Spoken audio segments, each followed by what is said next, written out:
हाँ जी, कंफर्म कर दो। सब कुछ विजिबल है इजली, आराम से, फॉन्ट वीडियो सब कुछ फटाफट से कंफर्म करो। Each and everything is perfect. Please confirm, please confirm, please confirm.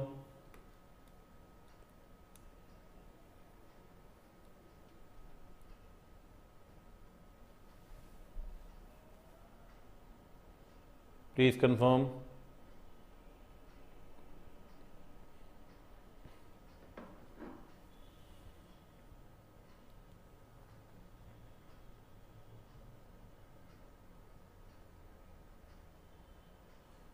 सब क्लियर है ना? चलो, all good, all good, all good, बहुत बढ़िया, बहुत बढ़िया, बहुत बढ़िया, बहुत बढ़िया। चलिए, तो आगे बढ़ते हैं। हम बात कर रहे थे, अभी तक हमने 115 सेक्शन तक डिस्कस किया है। हमने स्टार्ट करना है 116 से। 116 क्या कहता है सर कि देखें, जीएम में अगर कोई भी मैटर आप डिस्कस करते हैं, फटाफट से देखना आप कि फॉर एग्जांपल आपकी मीटिंग है 20 तारीख को, 20th को, ठीक है, ये आगे एडजर्न हो जाती है 27th को फॉर एग्जांपल, ठीक है।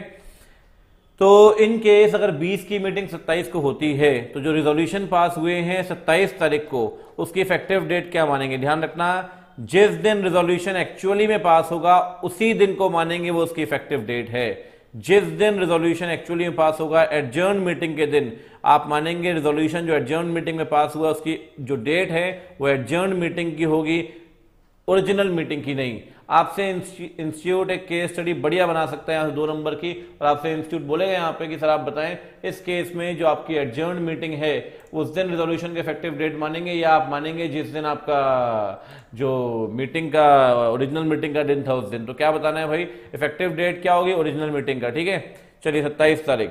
चलो, बहुत बढ़िया। जिन लोगों ने ज्वाइन नहीं किया था, इसमें ज्वाइन नहीं किया, बता दो। कोई बच्चे ज्वाइन नहीं कर पाए मेरे ख्याल, ठीक है ना, उनको शायद विजिबल नहीं होगा, तो उनको आप बता दो आपके फ्रेंड्स को कि हाँ भाई अब ये पार्ट 3 में चल रहा है, कोई दिक्कत नहीं है। चलिए आगे बढ़ते हैं। अगला है नेक्स्ट इज 117। ये क्या कहता है सर?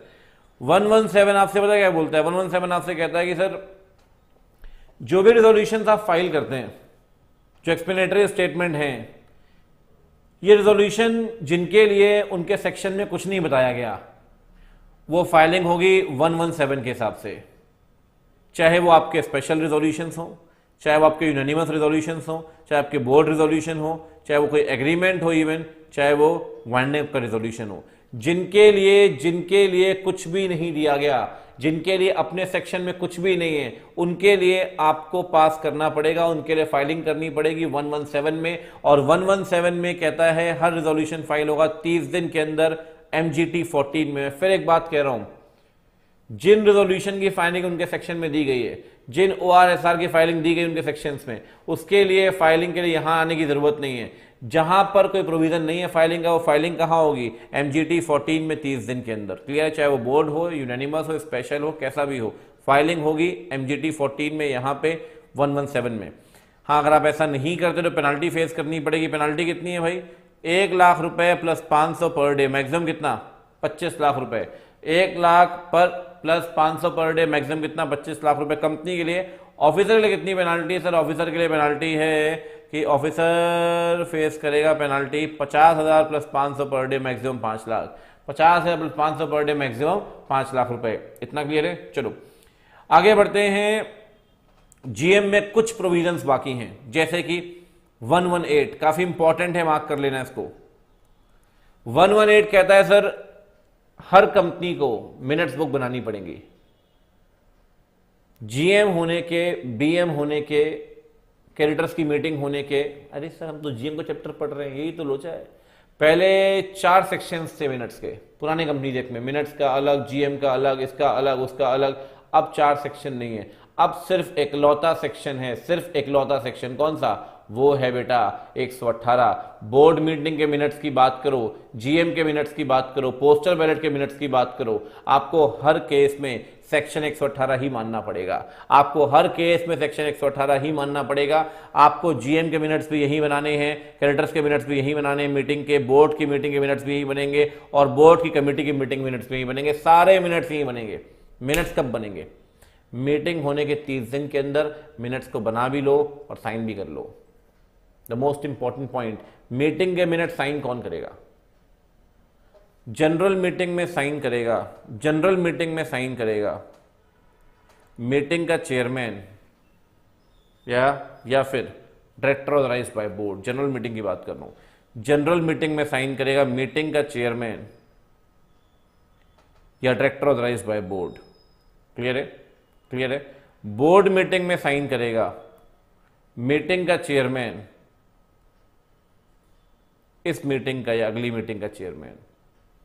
बोर्ड मीटिंग में इस मीटिंग का चेयरमैन या फिर अगली मीटिंग का चेयरमैन। लेकिन जीएम में सर अगली मीटिंग होगी 1 साल के बाद, तो जीएम में इस मीटिंग का चेयरमैन या फिर डायरेक्टर ऑथराइज्ड बाय बोर्ड।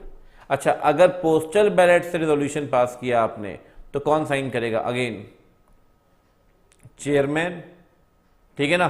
किसका? मीटिंग तो हुई नहीं, तो बेटा यहां साइन करेगा चेयरमैन बोर्ड का, ठीक है ना? ऊपर क्या पड़ा? चेयरमैन मीटिंग का, चेयरमैन मीटिंग का। या मीटिंग तो होती ही नहीं, तो साइन कौन करेगा? बोर्ड का चेयरमैन। और अगर चेयरमैन नहीं है तो फिर डायरेक्टर ऑथराइज्ड बाय बोर्ड। मैं आपसे पूछ रहा हूं, फटाफट से बताओ मुझे, फटाफट से बताओ, इस केस में बोर्ड मीटिंग में साइन कौन करेगा मिनट्स में? हाँ, इस मीटिंग का चेयरमैन या अगली मीटिंग का चेयरमैन, ठीक है? जीएम के मिनट्स में साइन कौन करेगा? इस मीटिंग का चेयरमैन या फिर director authorised by board. Postal ballot में साइन कौन करेगा? पोस्टल बैलेट में बोर्ड का चेयरमैन या डायरेक्टर ऑथराइज्ड बाय बोर्ड। इतना क्लियर है? चलो, अच्छा, मिनट्स बुक कहां रखनी है आपको संभाल के? मिनट्स बुक, सुने मेरी बात, अगर जीएम की मिनट्स बुक है रजिस्टर्ड ऑफिस में रखें, ठीक है ना? रजिस्टर्ड ऑफिस में रखें और लाइफ टाइम संभाल के रखें आप, सीएस या डायरेक्टर ऑथराइज्ड की कस्टडी में, कोई दिक्कत नहीं है। लेकिन बोर्ड मीटिंग के जो मिनट्स हैं इसे भी संभाल के तो रखना है लाइफ टाइम, लेकिन आप इसे कहीं भी रख सकते हैं। सुन लो इस बात को ध्यान से, जीएम के मिनट सिर्फ और सिर्फ आरओ में, ठीक है ना? संभाल के रखने हैं परमानेंटली, किसकी कस्टडी में? सीएस या डायरेक्टर ऑथराइज्ड। यहां भी परमानेंटली संभाल के रखना है, लेकिन यहां पे रख सकते हैं रजिस्टर्ड ऑफिस में या किसी और जगह से बोर्ड बताएगा। आपसे क्वेश्चन पूछ लिया इंस्टीट्यूट ने कि कंपनी अपनी मिनट्स बुक जयपुर में मेंटेन करना चाहती है जबकि आरओ मुंबई में है, कर पाएंगे क्या? नहीं। लेकिन वो मिनट्स बुक किसकी होगी? जीएम की। अगर बोर्ड मीटिंग के मिनट्स बुक आप जयपुर में मेंटेन करना चाहते हैं, आरओ मुंबई में, तो कर सकते हैं, उसमें कोई दिक्कत नहीं है। क्लियर है? अगेन संभाल कौन रखेगा? सीएस या पर्सन ऑथराइज्ड, डायरेक्टर ऑथराइज्ड, ठीक है ना?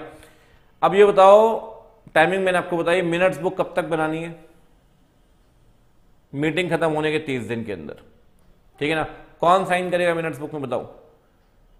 इनिशियल या साइन लगेंगे हर पेज में और आखिरी पेज में साइन होना जरूरी है। कौन साइन करेगा मैंने आपको बता दिया, ठीक है ना? क्लियर है? चलो, क्या बताते हैं मिनट्स बुक में? बहुत सिंपल है। कौन कौन से मैटर पास हुए, कितने लोग आए, किन लोगों को अपॉइंट किया गया, ये बातें बताइए। कौन कौन से मैटर पास हुए, सबसे पहले तो वो बताना है आपको, ठीक है ना? सबसे पहले तो बताना है कि कौन कौन से मैटर पास हुए, कौन कौन से प्रोसीडिंग डिस्कस हुई, कितने डायरेक्टर प्रेजेंट थे, कितने लोगों ने नेगेटिव वोट दिया, ठीक है ना? कितने लोगों ने नेगेटिव वोट दिया। एक बात ध्यान रखना, मिनट्स में क्या आएगा और क्या नहीं आएगा, मिनट्स में क्या आएगा और क्या नहीं आएगा, ये अल्टीमेटली कौन डिसाइड करता है? चेयरमैन। ये बहुत इंपॉर्टेंट है, it is very important for case study. Minutes में क्या आएगा और क्या नहीं आएगा, ये चेयरमैन डिसाइड करेगा। मतलब कि चेयरमैन को लगता है कि कोई भी ऐसा मैटर जो किसी पर्सन के लिए डिफेमेटरी है। आपने एक बात सोचो, मिनट्स में आप गालियां दे रहे हो डायरेक्टर को, आपस में लड़ रहे हो, उल जरूल बात कर रहे हो।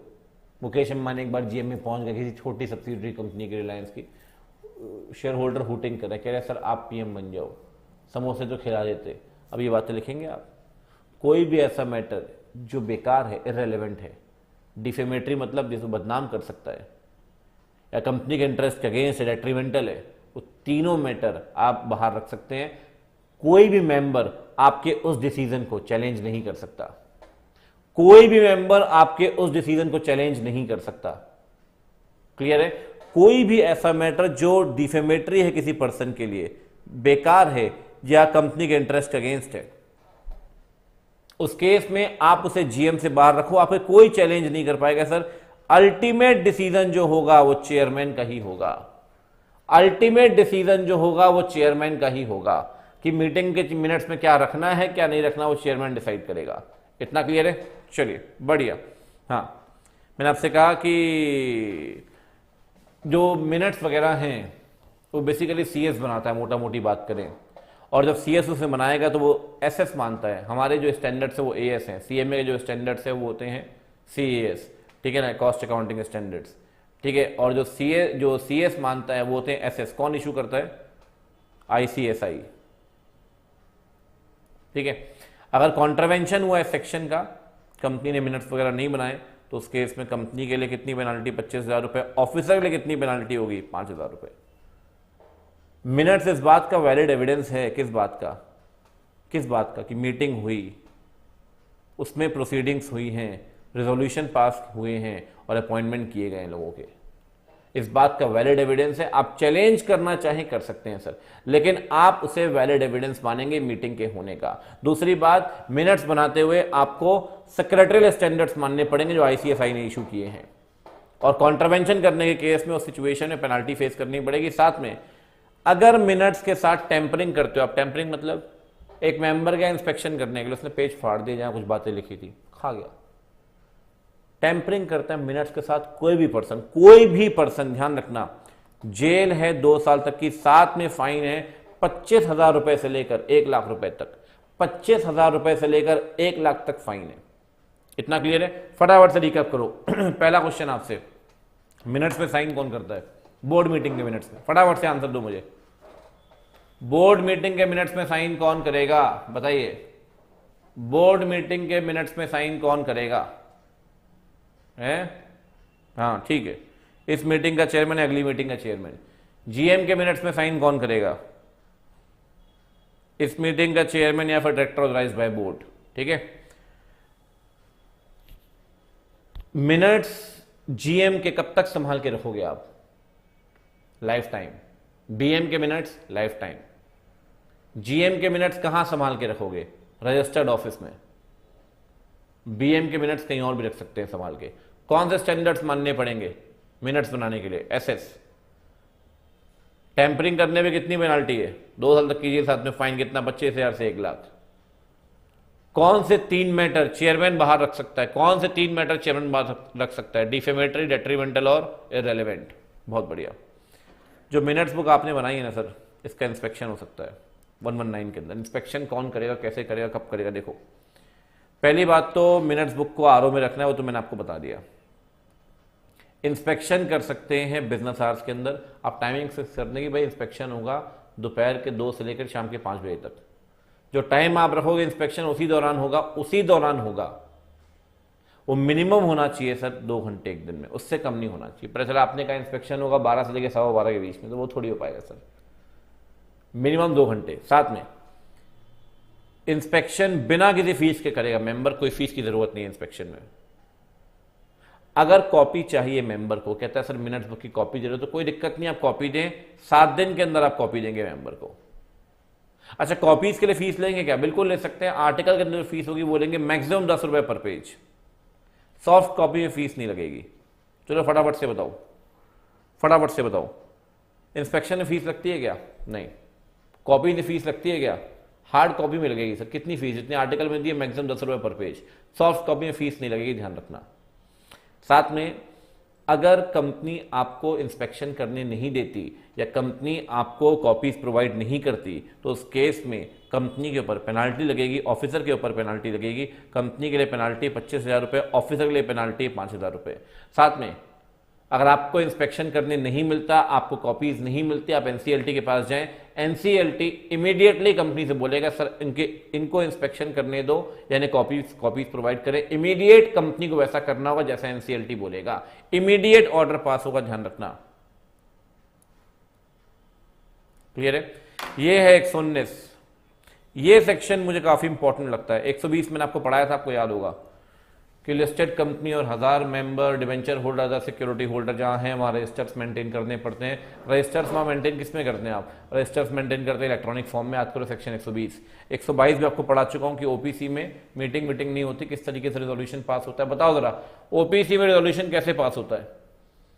मेंबर नोटिस देगा कंपनी को, कंपनी बनाएगी मिनट्स, मेंबर साइन कर देगा मिनट्स में, हो गया रेजोल्यूशन पास। बहुत बढ़िया। अब अंतिम बात 121 मिनट्स की, जीएम की।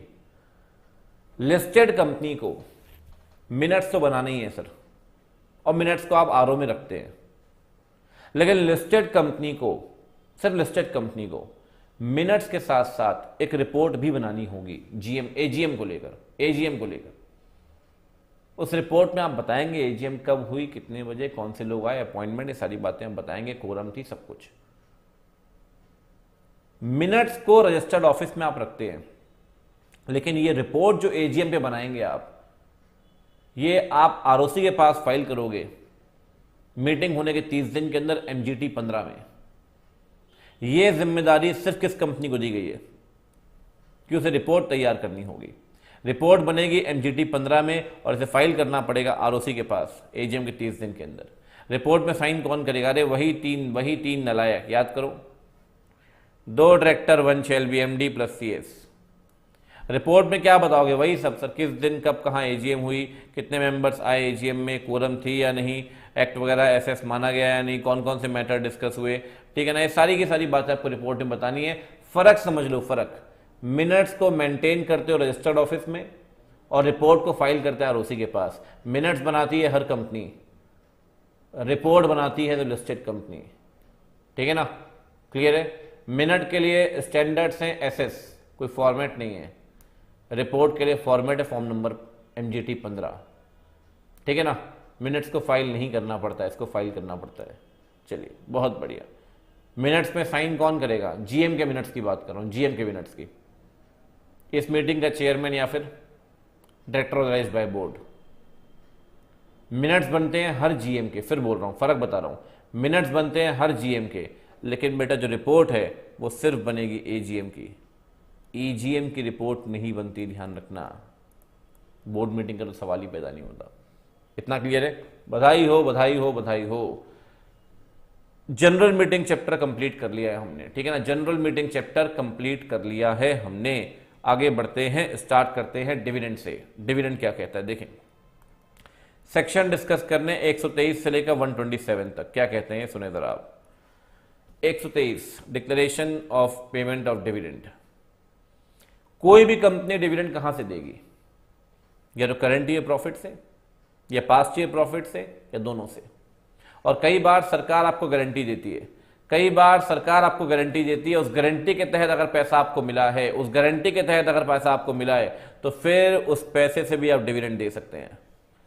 Current year profit, past year profit, both और money guaranteed by the government, ठीक है ना। चलिए, अरे लाइक तो बढ़ाते रहो भाई। अच्छा, 3-4 लोग तो ऐसे हैं, वो बढ़िया आईडी बनाई हुई है लोगों ने, वो वीडियो स्टार्ट नहीं हुई पहले दो डिसलाइक आ गए। अरे भाई ठीक है, वीडियो तो देख लेते। चलिए, दूसरा आईडी तो खैर बनाते ही हैं लोग, ऐसे कोई दिक्कत वाली बात नहीं है।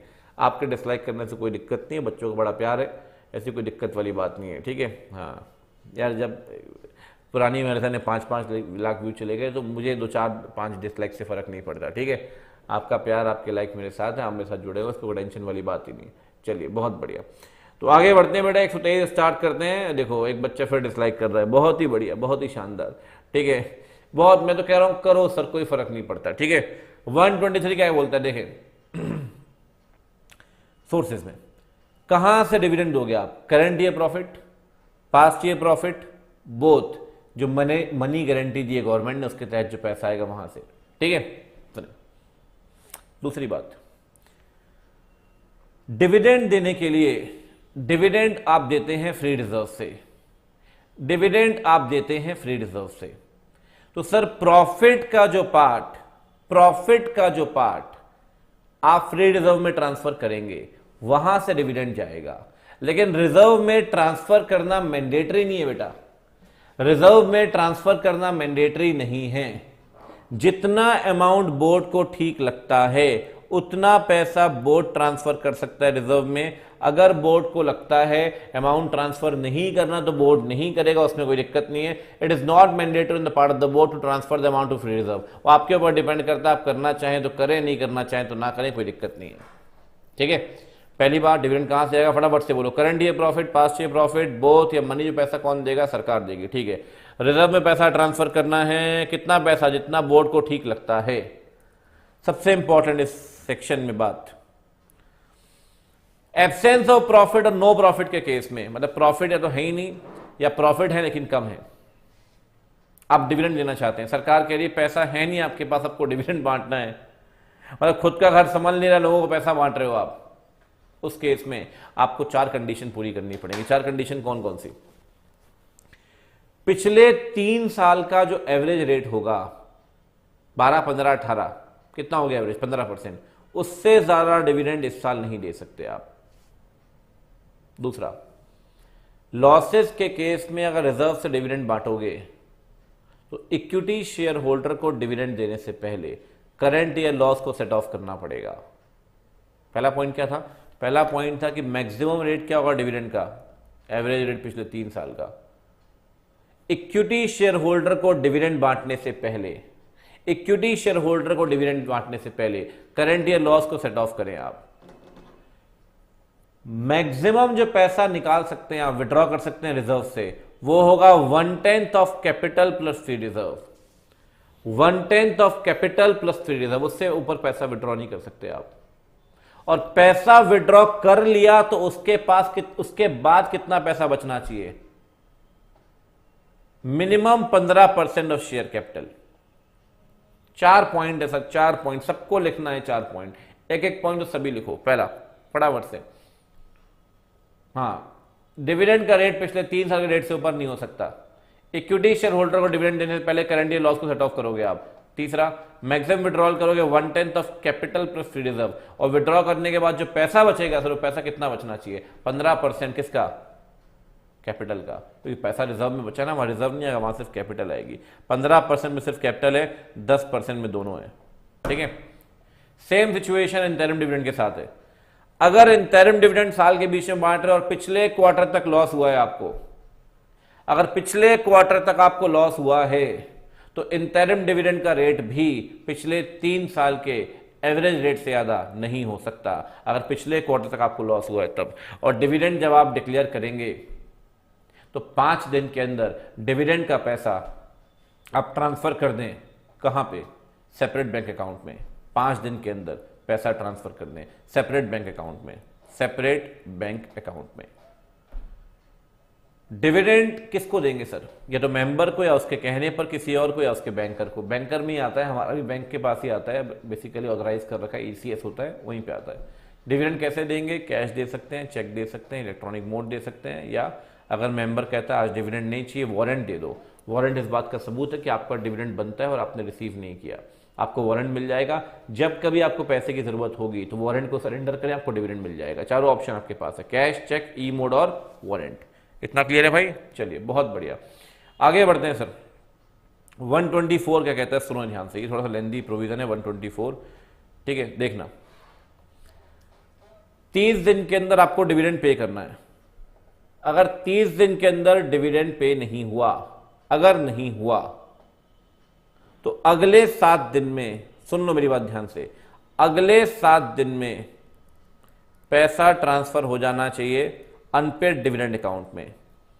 अगर 30 दिन तक डिविडेंड अनपेड या अनक्लेम्ड है तो अगले 7 दिन में पैसा ट्रांसफर करना है अनपेड डिविडेंड अकाउंट में। अगर 7 दिन से डिले किया बेटा तो ब्याज लगेगा 12%। 7 दिन के अंदर पैसा ट्रांसफर करो, अगर डिले करते हैं तो फिर इंटरेस्ट देना पड़ेगा 12%। ये डिविडेंड डिले करने पे नहीं है, ये अगर डिविडेंड को ट्रांसफर नहीं किया, कहां पे, अनपेड डिविडेंड अकाउंट में, तो फिर 12% का ब्याज आपको देना पड़ेगा। सर ये अनपेड डिविडेंड अकाउंट में कब तक पैसा रखना है संभाल के, बेटा इसमें पैसा रखेंगे 7 साल तक। अगर 7 साल तक भी डिविडेंड अनपेड अनक्लेम्ड है तो 7 साल के बाद पैसा कहां ट्रांसफर कर देंगे, आईपीएफ में। कहां ट्रांसफर कर देंगे आप, आईपीएफ में। क्लियर है, 30 दिन के अंदर पे करो, नहीं पे किया, नहीं क्लेम हुआ, अगले 7 दिन में ट्रांसफर करें अनपेड डिविडेंड अकाउंट में। अनपेड डिविडेंड अकाउंट में संभाल के रखें 7 साल तक। 7 साल के बाद कहां ट्रांसफर कर देंगे? आईपीएफ में। सबसे इंपॉर्टेंट बात, अगर पैसा आईपीएफ में गया डिविडेंड का, तो जैसे ही डिविडेंड जाएगा शेयर भी अपने आप चले जाएंगे, और वो शेयर किसके नाम हो जाएंगे? आईपीएफ अथॉरिटी के नाम हो जाएंगे। बड़ी गंभीर समस्या है सर। आप लापता हो पिछले 7 साल से, आपका अता पता नहीं है 7 साल से, तो सर क्या कर सकते हैं? कुछ नहीं कर सकते सर। आपका डिविडेंड गया तो आपके शेयर ऑटोमेटिकली चले जाएंगे, आपके शेयर ऑटोमेटिकली चले जाएंगे। बेटा ध्यान रखिए, क्लियर है? अब शेयर आपके चले गए, डिविडेंड आपका चला गया, लेकिन मुद्दा यह है शेयर जाएंगे कैसे? अगर आपके शेयर डीमैट फॉर्म में हैं तब तो आईपीएफ अथॉरिटी के डीमैट अकाउंट में चले जाएंगे, लेकिन अगर आपके शेयर फिजिकल फॉर्म में हैं तो ट्रांसफर डीड बनाओगे क्या? अरे बेटा ट्रांसफरर तो लापता है, पिछले 7 साल से अता पता नहीं वो कहां बैठा हुआ है ट्रांसफरर। तो वहां सिंपल एप्लीकेशन दें आप, वो भी सीएस या पर्सन ऑथराइज दे देगा एप्लीकेशन कंपनी के पास कि भाई वो पर्सन लापता है, अब शेयर किसके नाम आ चुके हैं? आईपीएफ अथॉरिटी के नाम, आप इन्हें नया शेयर सर्टिफिकेट इशू कर दें। ये एप्लीकेशन देंगे, ट्रांसफर डीड नहीं बनेगी, कोई ट्रांसफरर तो है ही नहीं। सीधे एप्लीकेशन दो। कंपनी बोलेगी बात तो ठीक है, कंपनी आईईपीएफ अथॉरिटी को नया शेयर सर्टिफिकेट इशू कर देगी SH1 में, और लिख देगी ये सर्टिफिकेट जो इशू कर रहे हैं पुराने सर्टिफिकेट की जगह है, और जो फिजिकल फॉर्म में शेयर्स थे अब उसे आप कन्वर्ट करा लेंगे डिपॉजिटरी के थ्रू डीमैट फॉर्म में। इतना क्लियर है? आ रही है बात समझ में? फिर से बता रहा हूं, सुन लो मेरी बात ध्यान से। अगर डीमैट फॉर्म में शेयर्स हैं तो सीधे आईपीएफ अथॉरिटी के डीमैट अकाउंट में पैसे चले जाएंगे। अगर फिजिकल फॉर्म में ट्रांसफर डीड तो बनेगी नहीं, जैसा कि हमने पहले पढ़ा था, तो क्या होगा सर? कुछ नहीं होगा बेटा, आप एप्लीकेशन देंगे सीधे कंपनी के पास, सीएसए पर्सन ऑथराइज्ड, वो सीधे नया शेयर सर्टिफिकेट उठा के दे देगा किसको? आईपीएफ अथॉरिटी को। जैसे ही वो देगा आप मानेंगे शेयर चलेगा और मेंबर बन गया। Simple as that. ठीक है? हाँ, इतना बस ध्यान रखना। ये सब कुछ करने से पहले कंपनी नोटिस देगी सर। एक तो उस पर्सन को नोटिस देगी, बेटा कहां हो, जहां हो वहां से आ जाओ, आपके शेयर जा रहे हैं आईपीएफ अथॉरिटी के नाम। और दूसरा पब्लिक नोटिस देगी। शेयर ट्रांसफर करने से पहले 2 तरह के नोटिस कंपनी देगी। इंडिविजुअल नोटिस देगी उस पर्सन को शेयर ट्रांसफर करने के 3 महीने पहले कि आपके शेयर ट्रांसफर होने वाले, ध्यान रखिए इस बात को। पब्लिक नोटिस देगी, खबर छाप दो अखबार में। आ रही है बात समझ में? फिर से रिपीट कर रहा हूं, देखिए फटाफट से। डिविडेंड अनपेड अनक्लेम्ड है 30 दिन तक, अगले 7 दिन में ट्रांसफर करें अनपेड डिविडेंड अकाउंट में। डिले किया 12% का इंटरेस्ट है, 7 साल तक संभाल के रखो, नहीं आया तो आईपीएफ में ट्रांसफर करो। डिविडेंड गया तो शेयर भी जाएंगे। शेयर जाने का तरीका क्या है? अगर डीमैट फॉर्म में है तो डीमैट अकाउंट में चले जाएंगे आईपीएफ अथॉरिटी के। अगर फिजिकल फॉर्म में है तो वो शेयर सर्टिफिकेट आप इशू कर दें, कोई दिक्कत नहीं है। हाँ, ट्रांसफर करने से पहले आप एक नोटिस जरूर देंगे सर इंडिविजुअली उस शेयर होल्डर को कि आपके शेयर जा रहे हैं। दूसरा पब्लिक नोटिस भी आपको देना होगा। क्लियर है? हाँ, शेयर ट्रांसफर नहीं हो सकते कुछ केसेस में शेयर ट्रांसफर नहीं हो सकते। पहली बात, अगर शेयर को प्लेज के तौर पे रखा गया, बताओ प्लेज का मतलब क्या है? अगर शेयर को प्लेज के तौर पे रखा गया है, अगर शेयर को गिरवी के तौर पे रखा गया तो बेटा शेयर ट्रांसफर नहीं हो सकते, ध्यान रखना। अगर शेयर को प्लेज के तौर पे रखा गया है, शेयर ट्रांसफर नहीं हो सकते, ध्यान रखिए। दूसरी बात, अगर कोर्ट या एनसीएलटी ने कोई भी ऑर्डर स्टे लगा दिया तो शेयर ट्रांसफर नहीं हो पाएंगे। और तीसरा पॉइंट, अगर वो शेयर होल्डर पिछले 7 साल में कभी भी वारंट इन कैश कराने आया था तो कहीं ना कहीं इस बात का सबूत है कि वो शेयर होल्डर जिंदा है और इस दुनिया में है, तो उसके शेयर ट्रांसफर नहीं होंगे। पिछले 7 साल में कभी भी कंपनी के पास आया था कि वारंट लेके पैसा दे दो, तो इस बात का सबूत है कि वो अलाइव है और कहीं ना कहीं वो एग्जिस्टेंस में है। 3 केस में, मैं सीधे बोल रहा हूं, सीधे क्वेश्चन आ सकता है इंस्टीट्यूट का, आप बताएं किन 3 केसेस में शेयर ट्रांसफर नहीं होंगे। पहला केस क्या है? जब आपने शेयर्स को रखा है प्लेज के तौर पे। दूसरा, स्टे लगाया है कोर्ट या एनसीएलटी ने। तीसरा, अगर पिछले 7 साल में शेयर होल्डर कभी भी आया इन कैश कराने के लिए तो शेयर ट्रांसफर नहीं होंगे, बेटा ध्यान रखना। क्लियर है? साथ में कुछ मिसलेनियस पॉइंट्स हैं। हाँ सर, शेयर आपके ट्रांसफर हो गए। मैं एक क्वेश्चन पूछता हूं आपसे, शेयर आपके चले गए, आपका डिविडेंड चला गया 7 साल के बाद, कहां चला गया? सब आईपीएफ में, ठीक है, सब आईपीएफ में चला गया। सुनो ध्यान से, ठीक है। क्या फॉर एग्जाम्पल वो शेयर होल्डर जो था वो जेल में था, 7 साल 10 साल की सजा हुई, बाहर निकलता है जेल से, कंपनी के पास जाता है, अरे मेरा डिविडेंड दो। कंपनी कह रही डिविडेंड तो छोड़ बेटा, शेयर भी चले गए, शेयर भी चले गए तेरे। बोला किसके पास चले गए? बोला शेयर डिविडेंड दोनों चले गए। किसके पास चले गए? आईपीएफ के पास। क्या शेयर होल्डर अपना डिविडेंड और शेयर वापस मांग सकता है? यस सर, ये अमेंडमेंट आया था 2016 में। उससे पहले एक बार पैसा आईपीएफ में चला गया तो वापस नहीं मिलता, लेकिन अब पैसा आईपीएफ से वापस ले सकते हैं आप, चाहे वो शेयर हो चाहे वो डिविडेंड हो, आईपीएफ से पैसा वापस मिल सकता है, मिल सकता है। उसका प्रोसीजर क्या बताता हूं, 125 के अंदर प्रोसीजर है, बता देता हूं। आईपीएफ से अगर पैसा लेना है ना आपको, सिंपल तरीका आईपीएफ से पैसा लेने का, 1 मिनट रुको, ये देखो, क्लेम करना है अगर आपको पैसा, क्या क्लेम करने का प्रोसीजर है। आप अगर आईपीएफ से अपना पैसा क्लेम करना चाहते हैं, चाहे वो शेयर का हो या डिविडेंड का हो, आपको आईपीएफ 5 में ऑनलाइन एप्लीकेशन देनी पड़ेगी इस वेबसाइट में। एमसीक्यू में क्वेश्चन आता है, ध्यान रखना, वेबसाइट, ठीक है। डॉक्यूमेंट्स देने पड़ेंगे कंपनी को, कंपनी डॉक्यूमेंट को पूरा वेरीफाई करवाएगी, तो खुद तो करेगी नहीं, कंपनी क्या करेगी, नोडल ऑफिसर को अपॉइंट कर देगी कि आप डॉक्यूमेंट वगैरह चेक करो, सब कुछ ठीक है या नहीं। कंपनी अपनी वेरिफिकेशन, सब कुछ चेक कराने के बाद, वेरिफिकेशन करवाने के बाद, वेरिफिकेशन रिपोर्ट फाइल करेगी आईपीएफ अथॉरिटी के पास। अगर आईपीएफ अथॉरिटी को 90 दिनों तक डॉक्यूमेंट्स नहीं मिलते हैं तो वो रिजेक्ट कर देगी आपकी एप्लीकेशन, और वेरिफिकेशन रिपोर्ट मिलने के आईपीएफ अपना डिसीजन देगा 60 दिन के अंदर, या तो आपके शेयर आपको वापस करेगा या नहीं करेगा, जैसा भी है डिसीजन कब तक, 60 दिन तक।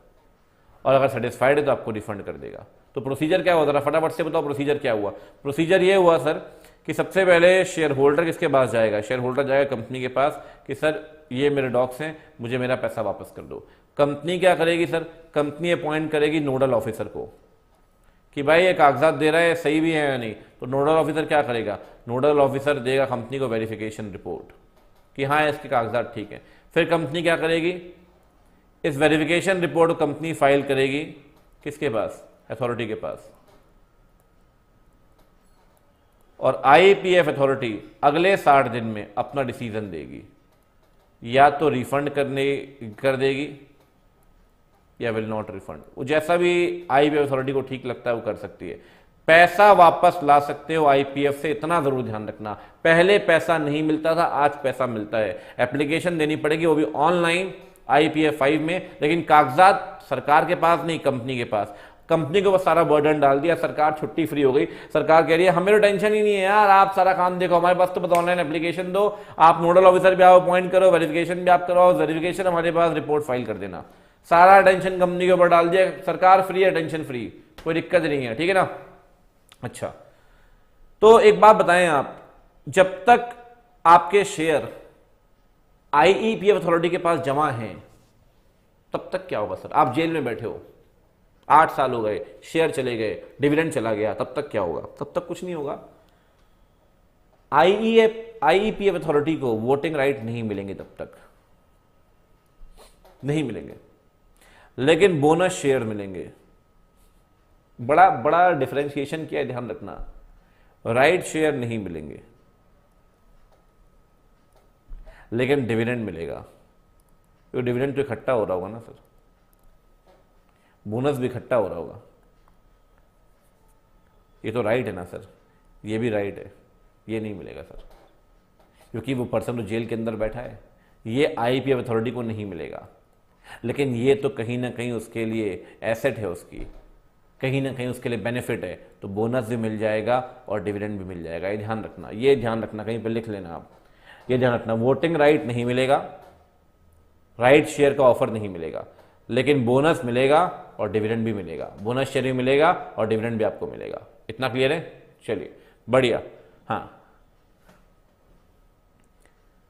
आईईपीएफ अथॉरिटी के पास जो शेयर्स चले गए, वापस तो करेगी, आपको पॉइंट तो है, लेकिन दो केसेस में वो सरेंडर भी करेगी। अगर कंपनी डीलिस्ट हो गई तो सरेंडर कर देगी कंपनी, ये आईपीएफ अथॉरिटी सरेंडर कर देगी, या अगर कंपनी वाइंड अप हो गई तो सरेंडर कर देगी। दो केस में अथॉरिटी सरेंडर करेगी, अगर कंपनी डीलिस्ट होती है तब, दूसरा क्या है अगर कंपनी वाइंड अप होती है तब। और अगर डीलिस्ट होती है, वाइंड अप होती है, आप सरेंडर करोगे तो ऑब्वियस बात, सरेंडर करने में आपको क्या मिलेगा, पैसा। सरेंडर करने पे आपको क्या मिलेगा, पैसा। और जो पैसा आपको मिलेगा वो पैसा अथॉरिटी अपने पास रखेगी, और जो भी पैसा आपके पास आया वो लेजर में आप मेंटेन करें अपने। ठीक है, बढ़िया। चलिए, जो भी पैसा आईपीएफ में आप ट्रांसफर करते हैं, जो भी पैसा आईपीएफ में आप ट्रांसफर करते हैं, ध्यान से सुन लो मेरी बात, वो हर एक पैसा आईईपीएफ अथॉरिटी के पीएनबी अकाउंट में जमा होगा। क्वेश्चन आ सकता है एमसीक्यू में, सही बता रहा हूं आपको, आईईपीएफ के पीएनबी अकाउंट में जमा होगा। और पैसा जमा करने के बाद कंपनी अथॉरिटी को बता देगी 30 दिन के अंदर, फॉर्म नंबर आईपीएफ 7 में, कि सर ये अनपेड डिविडेंड था, जो भी था, अब 30 दिन के अंदर बता देंगे सर पैसा जमा कर दिया है। और पैसा कहां जमा हुआ, आईपीएफ के पीएनबी अकाउंट में। क्लियर है। चलिए, बोलते हो चलो भाई, रिप्लाई करते हो चलो, लगता है कि आप पढ़ रहे हो। ठीक है, बढ़िया, डन। 126 ये क्या कहता है सर, 126 कहता है कि अगर एक पर्सन अपने शेयर ट्रांसफर करता है दूसरे पर्सन को, करता है मान लेते हैं, लेकिन ट्रांसफर डीड सबमिट कर देता है, लेकिन ये सब कुछ पेंडिंग है, अभी ट्रांसफर कंप्लीट नहीं हुआ, मतलब ये मेंबर नहीं बना अभी, और शेयर ट्रांसफर हुए नहीं। उसी दौरान कंपनी डिविडेंड डिक्लेयर करती है। किसको मिलेगा डिविडेंड, ट्रांसफरर को या ट्रांसफरी को? सर किसी को नहीं मिलेगा, डिविडेंड जाएगा अनपेड डिविडेंड अकाउंट में। हां, अगर ये खुद कहता कि डिविडेंड इन जनाब को दे दो तो डिविडेंड ट्रांसफरी को मिलता, लेकिन अगर जब तक वो खुद नहीं कहता, डिविडेंड कहां जाएगा बेटा, अनपेड डिविडेंड अकाउंट में। डिविडेंड कहां जाएगा बोलो, अनपेड डिविडेंड अकाउंट में। इतना क्लियर है, आ रही है बात समझ में? चलिए, अच्छा, ट्रांसफर पेंडिंग है, ट्रांसफर पेंडिंग है, बोनस शेयर और राइट शेयर का ऑफर कंपनी दे रही है, क्या होगा? कुछ नहीं होगा सर। इन्हें भी रखोगे अबेयंस में, अबेयंस मतलब गुमनामी में, अबेयंस में रहेंगे जब तक ये मेंबर नहीं बन जाता, ना बोनस शेयर मिलेंगे ना राइट शेयर। मतलब डिविडेंड भी गया अनपेड डिविडेंड अकाउंट में, बोनस शेयर राइट शेयर दोनों कहां गए, अबेयंस में। कब? जब ट्रांसफर पेंडिंग है, ट्रांसफर कंप्लीट नहीं हुआ। हाँ, डिविडेंड के केस में अगर एक खुद कहता कि डिविडेंड किसको पे कर दो, इसको डिविडेंड इसको मिल जाता। अगर नहीं बोलेगा तो डिविडेंड को आप क्या करोगे, अनपेड डिविडेंड अकाउंट में आप रखेंगे। इतना क्लियर है, डन। चलिए, अगला है 127, ये क्या कहता है सुनो। अगर कंपनी डिविडेंड नहीं देती 30 दिन के अंदर, इन केस अगर कंपनी डिविडेंड नहीं देती 30 दिन के अंदर, तो फिर उस केस में कंपनी डिविडेंड देगी इंटरेस्ट के साथ, इंटरेस्ट रेट लगेगा 18% पर एनम। सुन लो, कंपनी इंटरेस्ट देगी 18% पर एनम। डायरेक्टर जिसने डिफॉल्ट किया है वो लायबल होगा फाइन 1000 रुपए पर डे प्लस जेल 2 साल तक की। फाइन 1000 रुपए पर डे, जेल 2 साल तक की। मैं फिर एक बात कह रहा हूं कि वो डायरेक्टर जो खुद पार्टी टू द डिफॉल्ट है, knowingly party to the default है, जो जानबूझकर जिसने फॉल्ट किया, मतलब गुड फेथ वाला डायरेक्टर बच सकता है, ध्यान रखना। जो knowingly party to the default है वो लायबल होगा। इतना क्लियर है बेटा? चलिए, बहुत बढ़िया, बहुत शानदार, आगे बढ़ते हैं। 127 क्या कहता है, देखें आगे। कुछ केसेस में पेनाल्टी नहीं लगती। पहला, जब आपने डिविडेंड नहीं दिया, जब आपने डिविडेंड नहीं दिया ऑपरेशन ऑफ लॉ के तहत, ऑपरेशन ऑफ लॉ के तहत मतलब सर आपसे 126 बोल रहा था ना कि डिविडेंड मत दो, कहां रख दो, अनपेड डिविडेंड अकाउंट में, तो नहीं दिया कंपनी ने, तो क्या पेनाल्टी लगेगी उसके ऊपर? नहीं सर, किसी भी लीगल प्रोविजन के तहत अगर आप डिविडेंड नहीं देते तो पेनाल्टी नहीं लगती बेटा, ध्यान रखना। दूसरी बात, शेयर होल्डर आपसे कहता है सर मुझे ना आप कैश पे कर दो, आप कहते हैं नहीं सबको ऑनलाइन ट्रांसफर हो रहा है, आपको भी होगा।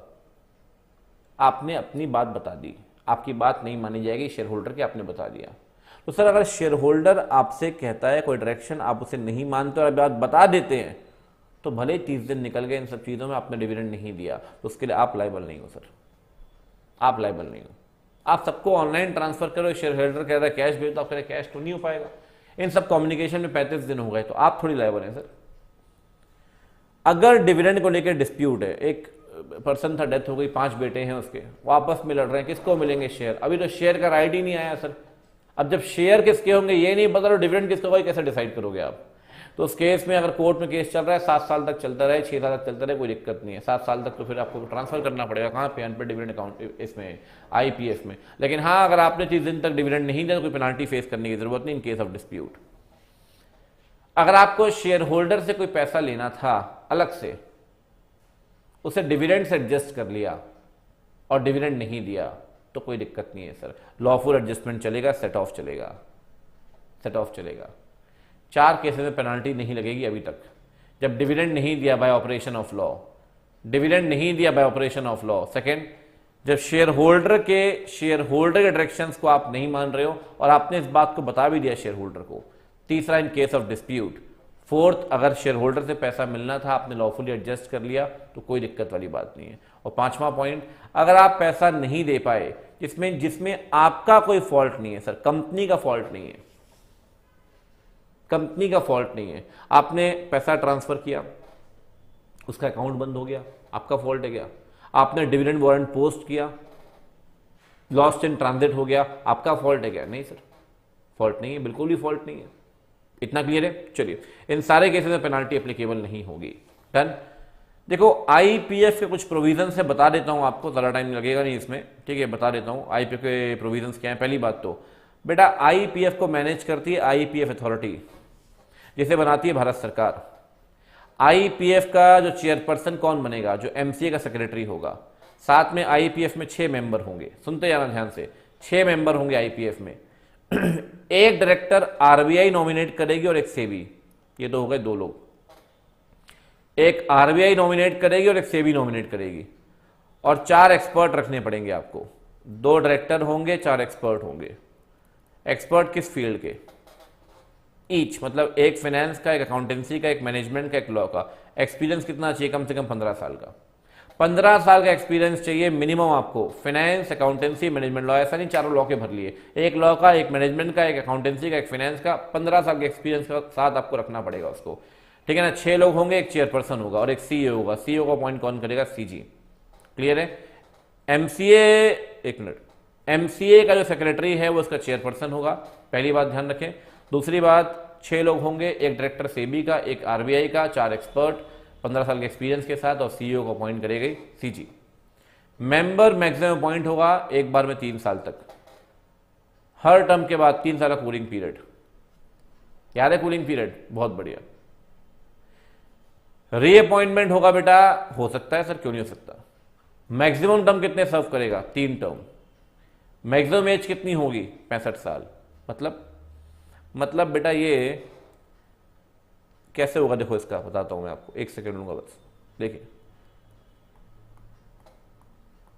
ये हो गया पहला टर्म 3 साल का, ठीक है। ये हो गया कूलिंग पीरियड। ये हो गया दूसरा टर्म, ये हो गया कूलिंग पीरियड। ये हो गया तीसरा टर्म, ये हो गया कूलिंग पीरियड। और ध्यान रखिए, कूलिंग पीरियड जीवन भर चलेगा। मैक्सिमम कितने टर्म सर्व कर सकते हैं? 3। पहला टर्म, फिर कूलिंग पीरियड, दूसरा टर्म, फिर कूलिंग पीरियड, तीसरा टर्म, तो लाइफ टाइम कूलिंग पीरियड है।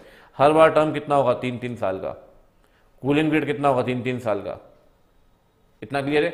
मैक्सिमम एज कितनी होगी फटाफट से बताओ? मैक्सिमम एज होगी बेटा, कितनी एज होगी मैक्सिमम एज होगी, बताइए फटाफट से, 65 साल की, ठीक है। साथ में अगर कोई भी मेंबर IEPF का किसी भी मैटर में इंटरेस्टेड है, कोई मैटर हुआ किसी कंपनी में, वो उसके भाई की कंपनी थी, मेंबर के भाई की कंपनी थी, तो सर अगर आप इंटरेस्टेड हैं किसी भी मैटर में, तो पहली बात तो अपना इंटरेस्ट बता दो कि सर ये तो मेरे भाई की कंपनी है, इसका मैटर आया IPF में। दूसरी बात, आप सर उस केस में डिसीजन में टेक पार्ट नहीं ले सकते। 2 ड्यूटी हैं, नेचर ऑफ इंटरेस्ट बताओ, दूसरा आप टेक पार्ट नहीं ले सकते किसी भी डिसीजन में। क्लियर है? और मेंबर देखो आते जाते रहते हैं, आएंगे जाएंगे, उनसे कोई फर्क नहीं पड़ता सर। मैं आपको बता रहा हूं, सुनो, मीटिंग में अथॉरिटी में कोई वैकेंसी है, खाली पड़ी है कोई पोजीशन, 6 लोग होने चाहिए मेंबर, एक चेयरपर्सन, एक सीईओ, टोटल 8 लोग, एक आध पोजीशन खाली पड़ी है, फर्क नहीं पड़ता। मैं आपको बता रहा हूं, सुनना मेरी बात। किसी मेंबर को अपॉइंट किया, 12 साल का एक्सपीरियंस था, ठीक है, कर लिया आपने। जीएम मीटिंग करवानी पड़ती है अथॉरिटी की, मीटिंग नहीं करवा पाए, ये सारी चीजें मीटिंग के प्रीवियस डिसीजन को अफेक्ट नहीं करेंगी। भले ही आपके अथॉरिटी में वैकेंसी है, आपके डिसीजन तब भी वैलिड माने जाएंगे। भले ही आपने डिफेक्टिव अपॉइंटमेंट किया है, तब भी डिसीजन वैलिड माने जाएंगे। भले ही आपके प्रोसीजर्स में कमियां हैं, लैशेस का मतलब होता है कमियां, मीटिंग करवानी है, मीटिंग अथॉरिटी की आपने मीटिंग नहीं करवाई, तब भी बेटा एक्ट वैलिड माने जाएंगे। ध्यान रखना, एक्ट हर केस में वैलिड माने जाएंगे। इतना क्लियर है? चलिए, आईपीएफ अथॉरिटी के केस में अगर आप बात करें मेंबर्स की, तो मेंबर्स को आप हटाना चाहें हटा सकते हैं, वो खुद भी रिजाइन करेंगे। आप हटाना चाहेंगे या वो खुद रिजाइन करेंगे, दोनों ही केसेस में नोटिस होगा 3 महीने पहले। और सीजी अगर हटाएगी तो हटाने से पहले आपको रीजंस देगी। आप खुद रिजाइन करें तब भी 3 महीने पहले नोटिस दें, कोई दिक्कत नहीं है। सीजी हटाएगी तब भी 3 महीने पहले नोटिस देगी। अच्छा, सीजी किस ग्राउंड में हटाएगी सर? किस ग्राउंड में सीजी हटाएगी? सिंपल है, इंसॉल्वेंट, अनसाउंड माइंड, ऑफेंस किया जो इलीगल इमोरल दोनों हैं, इलीगल इमोरल दोनों। एक बात बताएं, किसी पर्सन की मदर बीमार है घर में, गांव में, पता चला, ट्रेन में चढ़ के चला, सीधे ट्रेन में चढ़ गया सर, ऑफिस से गया स्टेशन, ट्रेन में चढ़ गया, टिकट नहीं ले पाया, इलीगल तो है लेकिन क्या मॉरल है? नहीं सर। ऑफिस में था एक पर्सन, मदर बीमार पड़ गई, घर में बुलाया गया, ट्रैफिक लाइट जंप कर गया, ट्रैफिक लाइट जंप कर गया, बफरिंग तो नहीं है ना, कंफर्म कर देना एक बार, ट्रैफिक लाइट जंप कर गया, तो ट्रैफिक लाइट जंप करने में क्या आप मानेंगे वो इमोरल है उस सिचुएशन में? नहीं, वो इलीगल तो है लेकिन इमोरल नहीं है। हर ऑफेंस इलीगल है लेकिन जरूरी नहीं वो इमोरल हो। कंफर्म करना भाई, बफरिंग तो नहीं है ना, कंफर्म करते हुए चलना। चलिए, बहुत बढ़िया, ठीक है ना। तो आप हटा सकते हैं उस मेंबर को जब वो इंसॉल्वेंट होगा, तब जब मोरल टर्पिट्यूड वाला इलीगल इमोरल ऑफेंस होगा, तब अनसाउंड माइंड होगा, तब या अपनी पोजीशन को मिसयूज करेगा, तब आप उसे हटा सकते हैं, आपके पास राइट है। इतना क्लियर है? चलिए, अच्छा, अथॉरिटी के फंक्शंस क्या है? अथॉरिटी आपने बनाई है, आईपीएफ के फंक्शंस क्या होंगे?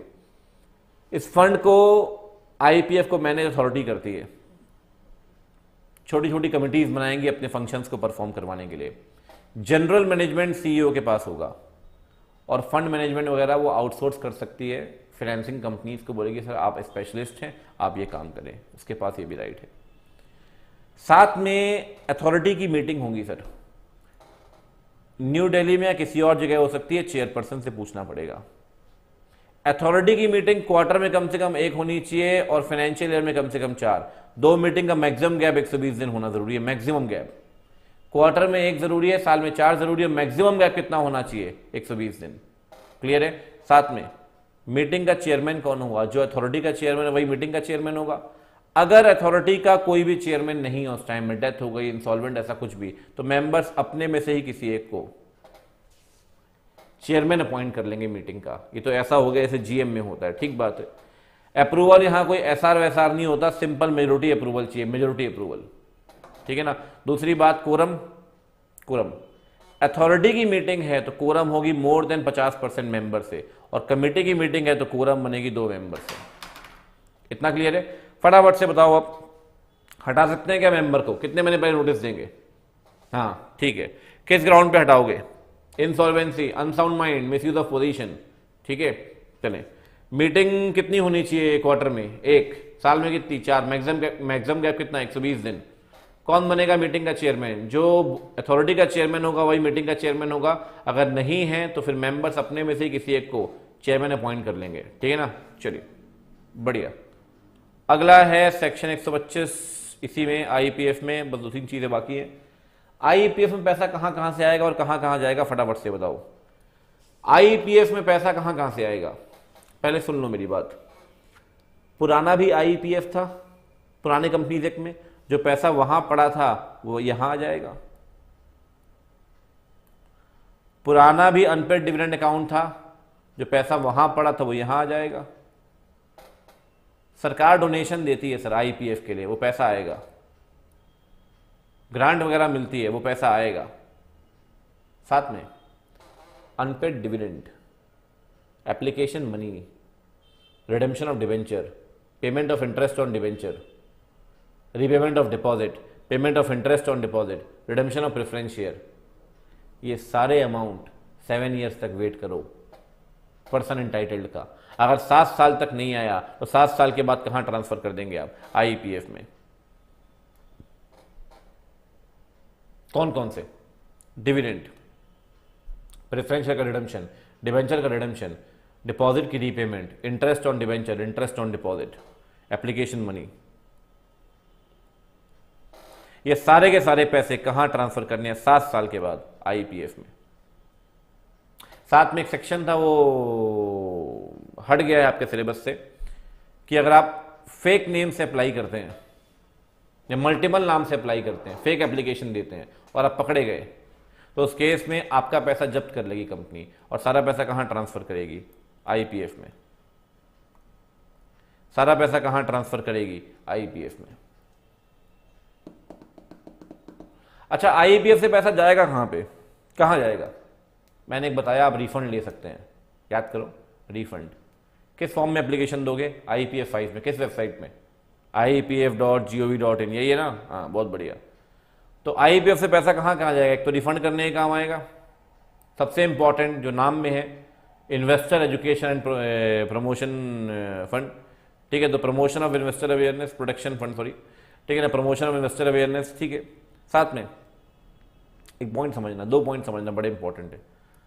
अगर आपने फर्जी नाम से अप्लाई किया, मल्टीपल नाम से अप्लाई किया और आपका पैसा जब्त कर लिया गया, ठीक है ना, 38 के अंदर, 38 लगता है सेक्शन, और बाद में पता चलता है कि आपने गुड फेथ में अप्लाई किया था, मैंने अपने फ्रेंड के नेम पे अप्लाई किया था, फ्रेंड से परमिशन लेके, मैं उसका एजेंट था, लेकिन कंपनी ने पकड़ लिया, तो कंपनी ने मेरा पैसा जब्त कर लिया कि भाई आप तो फर्जी नाम से अप्लाई कर रहे हो। लेकिन बाद में पता चला कि नहीं, मैं तो गुड फेथ में था, तो कंपनी मेरा पैसा रिफंड कर देगी, जो जब्त किया हुआ पैसा है वापस कर देगी, मैंने गुड फेथ में काम किया है तब। और ये बड़ा इंपॉर्टेंट पॉइंट है क्लास सूट को लेकर। क्या होता है सर, मैंने आपसे कल भी बात की थी पहले पार्ट के अंदर, कि भाई प्रोस्पेक्टस में क्या होता है, जब आप गलत जानकारी देते हैं, इन्वेस्टर्स का पैसा डूबता है सर, डूबता है।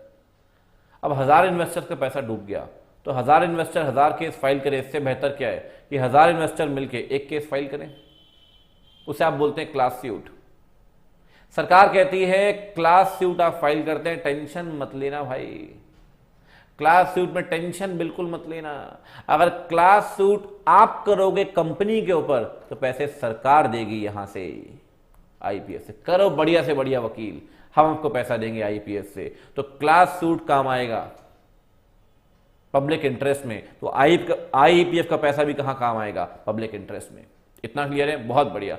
साथ में आईपीएफ हर साल एक एनुअल स्टेटमेंट तैयार करेगी, ये फाइनेंशियल स्टेटमेंट जैसा ही होगा, लेकिन इसे यहाँ पे क्या बोलते हैं आप? Annual statement. फॉर्मेट क्या होगा इसका?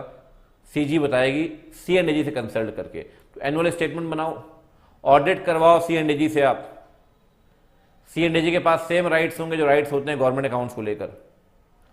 और अकाउंट्स और ऑडिट रिपोर्ट, ये पहले भी बता चुका हूं आपको, सीजी के पास फॉरवर्ड करोगे। सीजी कहां प्रेजेंट करती है? पार्लियामेंट में। एनुअल स्टेटमेंट बनाओ, ऑडिट करवाओ, और अकाउंट्स और ऑडिट रिपोर्ट सेंट्रल गवर्नमेंट को दो। सेंट्रल गवर्नमेंट कहां प्रेजेंट करेगी? पार्लियामेंट में। इतना क्लियर है? चलिए बढ़िया। साथ में जो भी पैसा जमा करना होता है, मैंने पहले भी आपको बताया, वो आईपीएफ के पीएनबी अकाउंट में करेंगे 30 दिन के अंदर, ठीक है ना। साथ में आईपीएफ 1 में अथॉरिटी को आप बता दोगे सर ये पैसा हमने जमा किया है।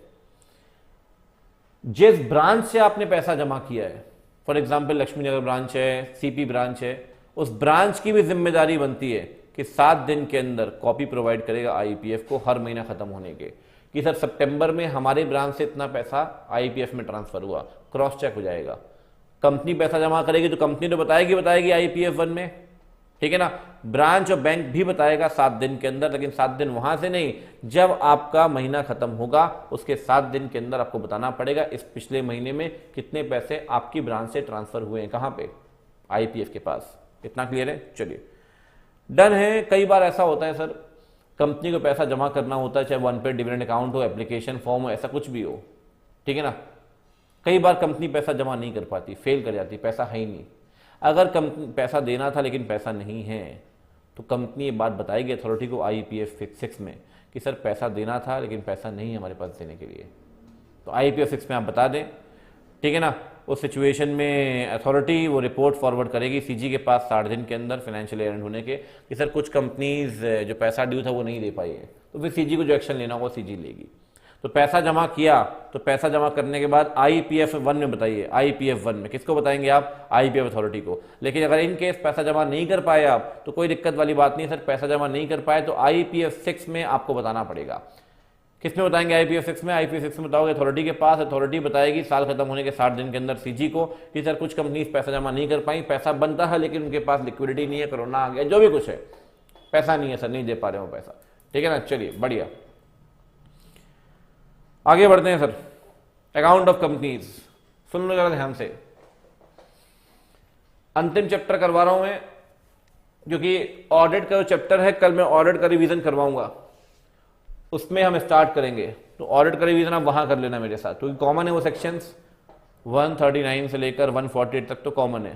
तो ऑडिट के रिवीजन में करवाऊंगा, वो यहाँ का वहां भी कवर हो जाएगा। तो आज हम जो लास्ट चैप्टर पढ़ने वाले हैं कौन सा है वो, अकाउंट ऑफ कंपनीज। चलो बहुत बढ़िया, अकाउंट ऑफ कंपनीज।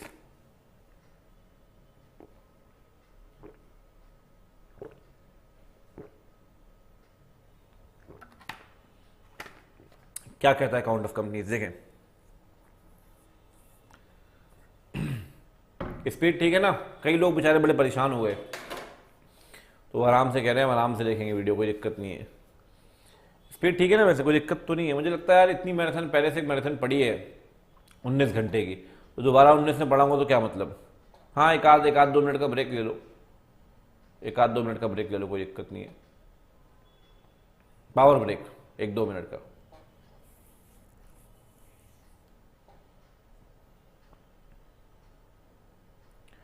एक 128 से 138 तो कराऊंगा ही मैं, ऑडिट वाले सेक्शन कल कराऊंगा, ठीक है ना।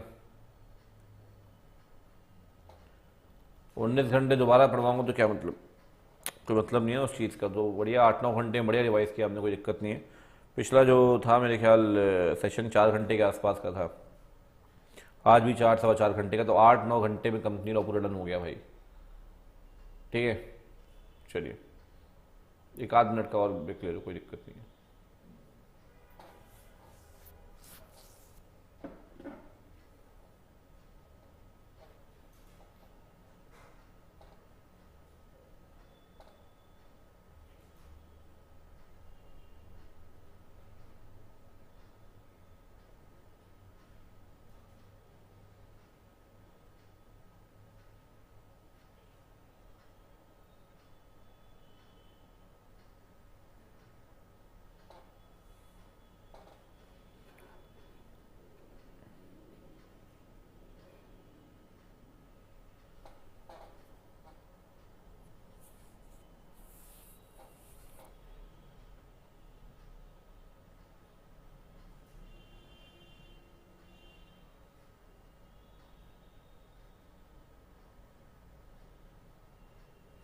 चलो भाई स्टार्ट करें, बढ़िया।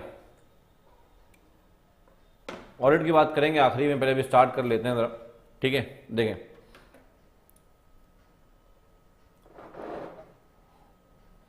देखो देखो देखो देखो देखो देखो देखो देखो देखो क्या दिया अकाउंट ऑफ कंपनीज में। सेक्शन 128 बुक्स ऑफ अकाउंट और फाइनेंशियल स्टेटमेंट कंपनी को बनाने हैं और संभाल के रखने हैं।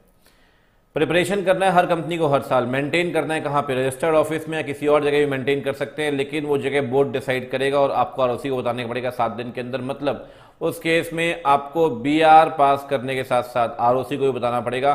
बी आर जरूरी है, मतलब आपका आरओ है मुंबई में, आप बुक्स ऑफ अकाउंट मेंटेन करना चाहते हैं, बुक्स ऑफ अकाउंट स्पेसिफिकली आप मेंटेन करना चाहते हैं अहमदाबाद में, चेन्नई में, कहीं भी आप करें, बी आर पास करें, आरओसी को नोटिस दें 7 दिन के अंदर, कोई दिक्कत वाली बात नहीं है।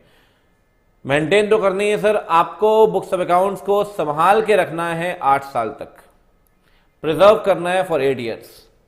और साथ में बुक्स ऑफ अकाउंट कोई भी डायरेक्टर इंस्पेक्ट कर सकता है बिजनेस आवर्स के दौरान, इतना ध्यान रखना सर। डायरेक्टर करेगा या उसका एजेंट करेगा, कोई भी कर सकता है, लेकिन फॉरेन फाइनेंशियल इंफॉर्मेशन के लिए सिर्फ director, not agent. Foreign financial information सिर्फ और सिर्फ डायरेक्टर कर पाएगा चेक, ठीक है ना। तो डायरेक्टर डेलीगेशन कर पाएगा सिर्फ इंडियन फाइनेंशियल इंफॉर्मेशन के लिए, इंडियन फाइनेंशियल इंफॉर्मेशन के लिए। तो सर मुद्दा ये बनता है कि डायरेक्टर खुद इंस्पेक्शन करेगा या एजेंट से करवाएगा, ठीक है, और इंडियन के लिए डायरेक्टर खुद कर पाएगा और एजेंट नहीं कर पाएगा, है ना। इंडियन के लिए दोनों कर सकते हैं, फॉरेन के लिए एजेंट नहीं कर पाएगा, ठीक है। सर क्या मेंबर इंस्पेक्शन नहीं कर सकता, क्या राइट नहीं मेंबर के बाद इंस्पेक्शन करने का? अरे पूरा राइट है, टेंशन को ले रहे हो आप। मेंबर का इंस्पेक्शन का राइट है 136 के अंदर, मेंबर इंस्पेक्शन करेगा 136 के अंदर, ध्यान रखना। डॉक्यूमेंट्स ओपन है इंस्पेक्शन के लिए, मेंबर करेगा 136 के अंदर, ध्यान रख लो इस बात को। डायरेक्टर करेगा 128 के अंदर, मेंबर करेगा 136 के अंदर, ध्यान रखना, ठीक है ना। फटाफट से अब देखो यहां पे इस केस में 128 में अगर आप बात करो तो इंस्पेक्शन के लिए ओपन है डायरेक्टर के द्वारा, ठीक है। जो अकाउंट्स मेंटेन करेंगे उसका फॉर्म क्या होगा, मैंने पहले भी कहा शायद आपसे, बुक्स ऑफ अकाउंट मेंटेन कर सकते हैं फिजिकल इलेक्ट्रॉनिक दोनों में, जैसा आपको ठीक लगता है, कोई दिक्कत नहीं है। प्रिंसिपल कौन से मानने पड़ेंगे, डबल एंट्री और एक्रूअल बेसिस, ठीक है। हाँ इतना जरूर है, अगर books of account electronic mode में मेंटेन करोगे आप तो कुछ रूल्स मानने पड़ेंगे सर।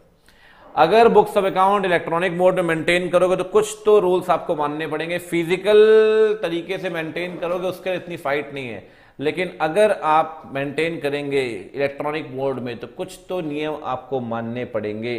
वो नियम कौन से हैं सर? देखिए पहला नियम, इलेक्ट्रॉनिक रिकॉर्ड कम से कम इंडिया में चेक कर पाए इस लायक होने चाहिए। जैसा रिकॉर्ड को बनाया है वैसा ही संभाल के रखना है, क्योंकि कई बार वैसा नहीं हो पाता। इलेक्ट्रॉनिक रिकॉर्ड को चेंज करना बहुत आसान है सर। साथ में ब्रांच आपको जानकारियां देता है टाइम टाइम पे, तो जो जानकारी ब्रांच से मिली है वो भी अनऑल्टर्ड होनी चाहिए। जो आप बनाओगे वो भी अनऑल्टर्ड, जो ब्रांच देगा वो भी अनऑल्टर्ड, ठीक है। जो इंफॉर्मेशन दी है इलेक्ट्रॉनिक रिकॉर्ड में वो पढ़ने योग्य होनी चाहिए, legible form.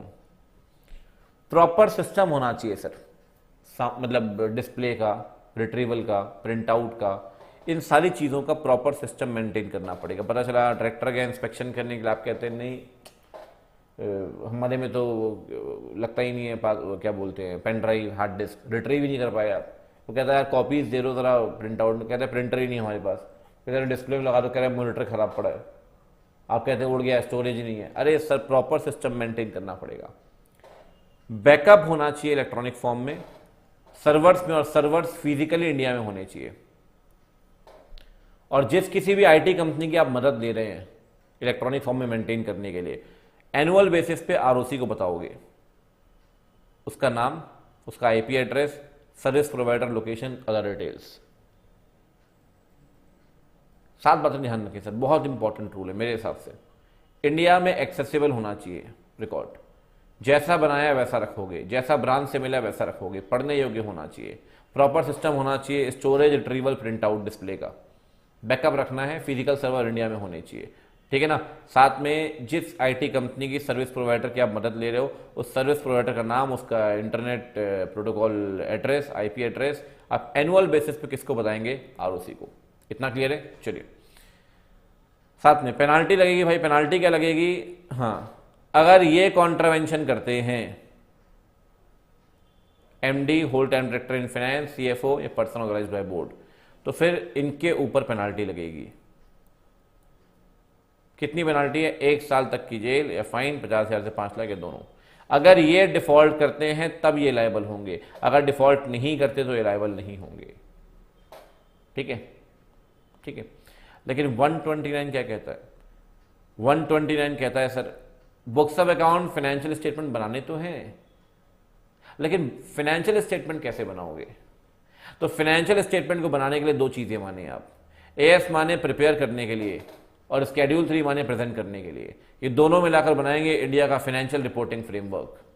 Financial reporting framework ध्यान रखना, ठीक है ना। एएस प्रिपरेशन के लिए, स्केड्यूल 3 प्रेजेंटेशन के लिए। अच्छा, ये एएस स्केड्यूल 3 मानना जरूरी नहीं, किसको? Banking, insurance, electricity specified company को। ये बैंकिंग, इंश्योरेंस, इलेक्ट्रिसिटी अपने एक्ट को मान लें, अपने फॉर्मेट को मान लें। हम ये मान लेंगे आपने कंपनीज एक्ट मान लिया। अगर आपने अपना एक्ट माना है तो ये एक्ट कहता है वो हमारे एक्ट में deem true and fair view होगा। आपने कुछ डिस्क्लोज नहीं किया अपने फाइनेंशियल्स में, क्योंकि कंपनीज एक्ट आपसे नहीं कहता, तो कोई दिक्कत नहीं। मैंने आपसे स्टार्टिंग पॉइंट में कहा था, स्टार्टिंग सेक्शन 1 के अंदर, ये तीनों कंपनीज अपने एक्ट को मानने के लिए बाउंड है। कंपनीज एक्ट क्या बोलता है फर्क नहीं पड़ता। अगर आपने अपना एक्ट माना है ना सर, तो कंपनीज एक्ट कहता है deem true and fair view है, आपको हमारा एक्ट मानने की जरूरत नहीं है। अगर हमारा एक्ट स्किप भी करते हो अपना एक्ट मानने के चक्कर में, ट्रू एंड फेयर व्यू माना जाएगा, ठीक है। साथ में फाइनेंशियल स्टेटमेंट प्रेजेंट करने पड़ेंगे एजीएम में, हर साल बोर्ड प्रेजेंट करेगा। होल्डिंग कंपनी को दो तरह के फाइनेंशियल स्टेटमेंट तैयार करने पड़ेंगे, दो तरह के। एक वो जिसमें सिर्फ होल्डिंग की इंफॉर्मेशन होगी, और एक वो जिसमें होल्डिंग, सब्सिडरी, एसोसिएट तीनों की इंफॉर्मेशन होगी। जहां पे सिर्फ होल्डिंग की इंफॉर्मेशन होगी उसे बोलोगे stand alone financial statement. Stand alone financial statement. जहां पे तीनों की जानकारी होगी, होल्डिंग, सब्सिडरी, एसोसिएट की, उसे बोलोगे कंसोलिडेटेड फाइनेंशियल स्टेटमेंट, शॉर्ट में मैं कहता हूं सीएफएस। तो होल्डिंग कंपनी स्टैंड अलोन तो बना ही रही है ना सर, यहां तक तो स्टैंड अलोन चल रहा है। सीएफएस भी बनाने पड़ेंगे, और सीएफएस बनाने को भी सेम तरीका है, एएस और schedule 3 same manner, same FRF. और जब आप स्टैंड अलोन को प्रेजेंट करते हैं तो सीएफएस भी प्रेजेंट होगा एजीएम में शेयर होल्डर के सामने। हाँ सर, एएस मानना आपकी जिम्मेदारी है, चाहे आप सीएफएस बनाएं या स्टैंड अलोन आप बनाएं। अगर आप एएस नहीं मानते तो आपको तीन बातें फाइनेंशियल स्टेटमेंट में बतानी पड़ेंगी। पहली बात क्या बताओगे? कौन सा एएस नहीं माना और कितना नहीं माना, क्यों नहीं माना एएस, और नहीं माना तो उसका इफेक्ट क्या होगा। एएस के बारे में तीन बातें बताएं, बहुत इंपॉर्टेंट प्रोविजन है, ध्यान रखना। कल को आपसे क्वेश्चन पूछता है, केस स्टडी पूछता है, इंस्टीट्यूट कहता है सर केस आपने एएस नहीं माना तो क्या इंपैक्ट होगा, तो पहला इंपैक्ट तो है कि डिस्क्लोजर देना पड़ेगा, दूसरा पेनल्टी फेस करनी पड़ेगी, ठीक है ना। कौन सा एएस कितना नहीं माना, क्यों नहीं माना और क्या इफेक्ट है उसका, ठीक है। सीजी को ऐसा लगता है कि एग्जेम्पशन देना जरूरी है, अगर किसी कंपनी को सीजी एग्जेम्पशन दे सकती है और देना भी चाहिए। सीजी ने एग्जेम्पशन दिया नहीं है सर, यहां पे एग्जेम्पशन नहीं दिया।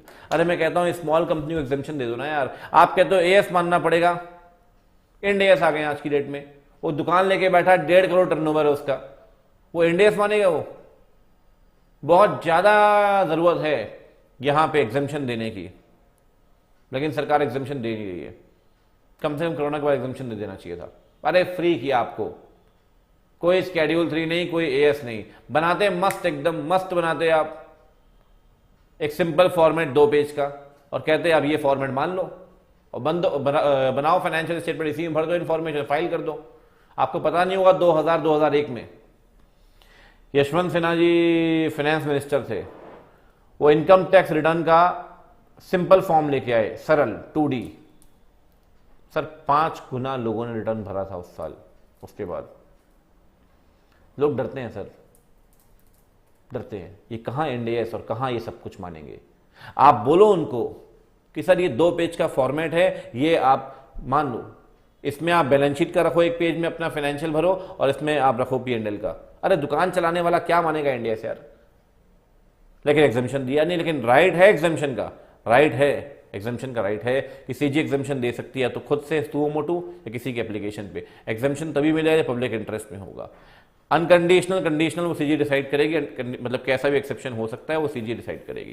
क्लियर है? चलिए 130 क्या बोलता है सुनो ध्यान से।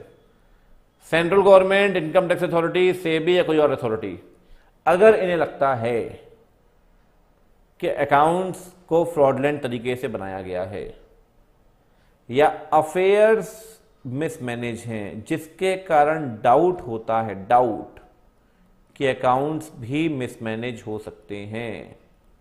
पहले वाले में आप कंफर्म मिसमैनेजमेंट अकाउंट्स में है, फ्रॉड अकाउंट्स में है। दूसरे वाले में अफेयर्स में गड़बड़ी है जिससे ऐसा लगता है कि अकाउंट्स में भी गड़बड़ी होगी। तो ये चारों में से कोई भी है, चारों मिलकर है, 2 3 4 जैसा भी ठीक लगता है, एनसीएलटी के पास जा सकते हैं, कहते हैं सर अकाउंट्स में गड़बड़ी हुई है, आप इनके अकाउंट्स को रीओपन करवाइए, रीओपनिंग करवाइए और रिकास्टिंग करवाइए। कितने साल के अकाउंट्स ओपन करवा सकते हो आप? पिछले 8 साल के, क्योंकि बेसिकली 8 साल के ही संभाल के रखे होंगे ना उन्होंने। लेकिन अगर किसी सीजी के ऑर्डर के अंतर्गत आपने 10 साल, 12 साल, 13 साल के फाइनेंशियल स्टेटमेंट संभाल के रखे हैं, तो फिर आप 10, 12, 13 साल के फाइनेंशियल स्टेटमेंट की भी रीओपनिंग करवा सकते हैं। अदरवाइज रीओपनिंग कितने साल की होगी? 8 साल की। लेकिन अगर सीजी आपसे कहती है कि आपने 12 साल के फाइनेंशियल संभाल के रखने हैं, तो 12 साल की भी रीओपनिंग हो सकती है, ध्यान रखना है पॉइंट। अदरवाइज 8 साल की ही रीओपनिंग होगी। एनसीएलटी के पास जाओ, बोलो सर ये रीओपनिंग रिकास्टिंग करवाइए। एनसीएलटी एप्लीकेंट से पूछेगी, अपनी कोई बात आपको कहनी है तो आप कह सकते हैं, फिर अल्टीमेटली एनसीएलटी ऑर्डर पास करेगी कि रिकास्टिंग करनी पड़ेगी। ये कंपलसरी है कंपनी के लिए, कंपनी को करना ही पड़ेगा, करना ही पड़ेगा कंपनी को, ठीक है। अगर कंपनी खुद ऐसा करना चाहे वॉलंटरी, उसको लगता है कि सर अकाउंट्स में गड़बड़ है, हम कंप्लायंस नहीं कर पाए कंपनीज एक्ट का, उसको लगता है बोर्ड रिपोर्ट गड़बड़ है, ऊपर सिर्फ अकाउंट्स होंगे बेटा, रिकास्टिंग सिर्फ अकाउंट्स, क्योंकि ध्यान रखना पहला डिफरेंस बता रहा हूं, यहां दोनों की रिवीजन हो सकता है। अगर हो सकता है फाइनेंशियल स्टेटमेंट को नहीं माना गया या बोर्ड रिपोर्ट को नहीं माना गया, तो बोर्ड खुद अप्लाई कर सकता है एनसीएलटी के पास, और ये कहलाएगा रीओपनिंग रिकास्टिंग नहीं, ये रिवीजन। शब्दों का चयन ध्यान रखना, ये है रीओपनिंग रिकास्टिंग और ये है बेटा रिवीजन। जो वॉलंटरी करोगे वो कहलाएगा रिवीजन, ठीक है ना। और ये रिवीजन होगा पिछले 3 साल के फाइनेंशियल्स का या बोर्ड रिपोर्ट का, immediately preceding 3 financial years, immediately preceding 3 financial year, ठीक है ना। ठीक है, एक बात ध्यान रखना, अगर फाइनेंशियल स्टेटमेंट इशू हो चुके हैं, लोगों को, स्टेक होल्डर्स को इशू हो चुके हैं, अगर इशू हो चुके हैं फाइनेंशियल स्टेटमेंट स्टेक होल्डर्स को, तो चेंज सिर्फ उतना ही हो पाएगा जितना नॉन कंप्लायंस है। चेंज लिमिटेड होगा नॉन कंप्लायंस तक, ध्यान रखना। अगर फाइनेंशियल स्टेटमेंट इशू हो चुके हैं तो फिर चेंज लिमिटेड होगा नॉन कंप्लायंस तक, उसके अलावा कोई चेंज नहीं कर सकते आप। क्लियर है? एनसीएलटी के पास जाओगे, एनसीएलटी फिर उन्हीं लोगों से पूछेगा, सीजी इनकम टैक्स अथॉरिटी से, कि भाई आपको कुछ कहना है क्या, उनकी बात सुनकर अपना डिसीजन देगा। फर्क बताओ 130 और 131 में 3 फर्क बताओ, ये 130, ये 131, डिफरेंस बताओ फटाफट से, क्या डिफरेंस है दोनों में, बताइए क्या डिफरेंस है। पहला 130 जो है सर वो कंपलसरी है, ये वॉलंटरी है। यहां बोलते हैं रिकास्टिंग और रीओपनिंग, यहां बोलेंगे रिवीजन। और तीसरा डिफरेंस बताओ, यहां होगा सिर्फ अकाउंट्स का रिवीजन, यहां होगा अकाउंट्स के साथ साथ बोर्ड रिपोर्ट का भी रिवीजन। और कुछ हाँ, यहां होगा 8 साल की रीओपनिंग, यहां होगी 3 साल की रिवीजन। बिल्कुल सही है, बिल्कुल बढ़िया, बिल्कुल बढ़िया, बहुत शानदार, बहुत ही शानदार। चलिए आगे बढ़ते हैं। 133 कहता है सर एएस कैसे बनेंगे, तो कोई दिक्कत वाली बात ही नहीं है। एएस कैसे बनेंगे? एएस बनने का तरीका सुनो, सिंपल। एनएफआरए अपने रिकमेंडेशन देगा सीजी को, आईसीआई अपने रिकमेंडेशन देगा सीजी को, दोनों के रिकमेंडेशन सीजी के पास जाएंगे, सीजी एएस को बनाएगी। लेकिन जो बीच में राड़ा अटका है, जो बीच में टेंशन आई है, वो टेंशन है कि सीजी एनएफआरए से फिर कंसल्ट करेगी एएस को बनाने से पहले। मतलब यार कहीं ना कहीं आईसीआई के रिकमेंडेशंस हल्के पड़ सकते हैं, क्योंकि कंसल्टेशन अल्टीमेटली किससे है? एनएफआरए से। आप रिकमेंडेशन दो, वो रिकमेंडेशन दे, सीजी बनाएगी एएस, लेकिन पहले किससे कंसल्ट करेगी? एनएफआरए से। इतना क्लियर है? चलिए, हाँ ये बड़ा इंपॉर्टेंट सेक्शन है 134, सुन लो जरा ध्यान से। 134 क्या कहता है सुनिए। 3 बातें करता है मोटा मोटी 134, 3 बातें सुन लो। पहला, फाइनेंशियल स्टेटमेंट को साइन कौन करेगा, बोर्ड रिपोर्ट का प्रिपरेशन और बोर्ड रिपोर्ट की साइनिंग, ये 3 बातें करता है। पहली बात, फाइनेंशियल स्टेटमेंट को साइन कौन करेगा? फाइनेंशियल स्टेटमेंट को साइन करेगा सर बोर्ड। बोर्ड तो आर्टिफिशियल पर्सन है, तो फिर साइन कौन करेगा? चेयरमैन या 2 directors, 1 shall be MD. Chairman या 2 डायरेक्टर, 1 शैल बी एमडी। साथ में अगर सीईओ, सीएफओ, सीएस है तो वो भी साइन करेंगे। मतलब chairman, 2 director, 1 shall be MD plus CEO, CFO और सीएस, ये सब के सब साइन करेंगे। किसमें साइन करेंगे सर? फाइनेंशियल स्टेटमेंट में। ठीक है, ओबीसी में एक डायरेक्टर है वही साइन करेगा। लेकिन बोर्ड रिपोर्ट में हल्का सा फर्क है। अगर बोर्ड रिपोर्ट के साइनिंग की आप बात करें तो बोर्ड रिपोर्ट में चेयरपर्सन साइन करेगा या फिर 2 डायरेक्टर, 1 शैल बी एमडी। वहां पे ये वाला पॉइंट नहीं है बोर्ड रिपोर्ट में, सीईओ, सीएफओ, सीएस वाला पॉइंट। यहां बोर्ड रिपोर्ट में सिंपल है, चेयरमैन या 2 डायरेक्टर, 1 शैल बी एमडी, 2 नालायक हमेशा रहते हैं। ठीक है, यहां पे क्या है? 2 नालायक प्लस सीएस, सीएफओ, सीईओ। ध्यान रखना ये बात, भूलना नहीं सर कि फाइनेंशियल स्टेटमेंट साइन कौन करेगा? चेयरमैन तलक कर दो, 2 director, 1 shall be MD, CEO, CFO, CS. और बोर्ड रिपोर्ट साइन कौन करेगा? बोर्ड रिपोर्ट साइन करेगा कौन? बोर्ड रिपोर्ट साइन करेगा कौन? फटाफट से बताओ। बोर्ड रिपोर्ट साइन करेंगे चेयरमैन या फिर 2 director, 1 shall be MD. Board report हमेशा बनती है स्टैंड अलोन फाइनेंशियल स्टेटमेंट के बेसिस पे। किसके बेसिस पे? स्टैंड अलोन फाइनेंशियल स्टेटमेंट के बेसिस पे। ध्यान रखना। साथ में कुछ कंपनीज को अपना एनुअल इवैल्यूएशन करवाना पड़ेगा, अपनी फंक्शनिंग का, बोर्ड की फंक्शनिंग का, कमेटी की फंक्शनिंग का, डायरेक्टर्स की फंक्शनिंग का। उन्होंने पिछले साल कैसा काम किया है उसका इवैल्यूएशन करवाएंगे आप। हर कंपनी के लिए मैंडेटरी नहीं है। Listed company, public company, turnover 25 crore रुपए, इन दोनों कंपनी के लिए मैंडेटरी है कि ये अपना एनुअल इवैल्यूएशन करवाएंगे। बोर्ड का भी, बोर्ड ने कैसा काम किया, कमिटीज ने कैसा काम किया, डायरेक्टर्स ने कैसा काम किया। और जो इवैल्यूएशन के बाद रिपोर्ट आएगी उसे बोलते हैं स्टेटमेंट ऑफ एनुअल इवैल्यूएशन।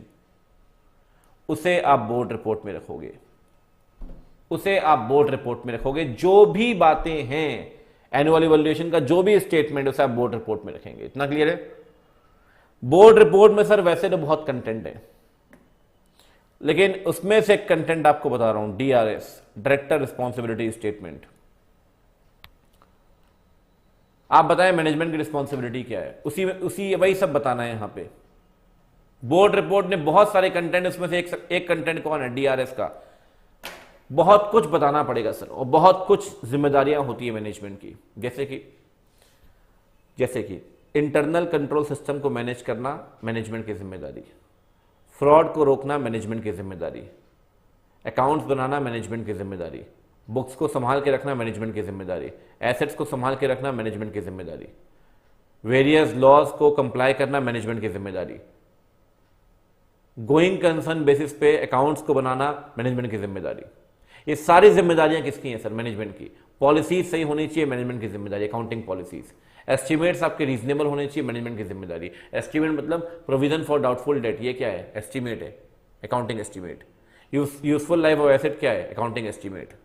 ये सब की सब क्या है? जिम्मेदारियां हैं। यही बातें आपको लिखनी है सर। ये मैं आपको कह रहा हूं, आ रहा है क्वेश्चन 4 से 6 नंबर में। This is most important question,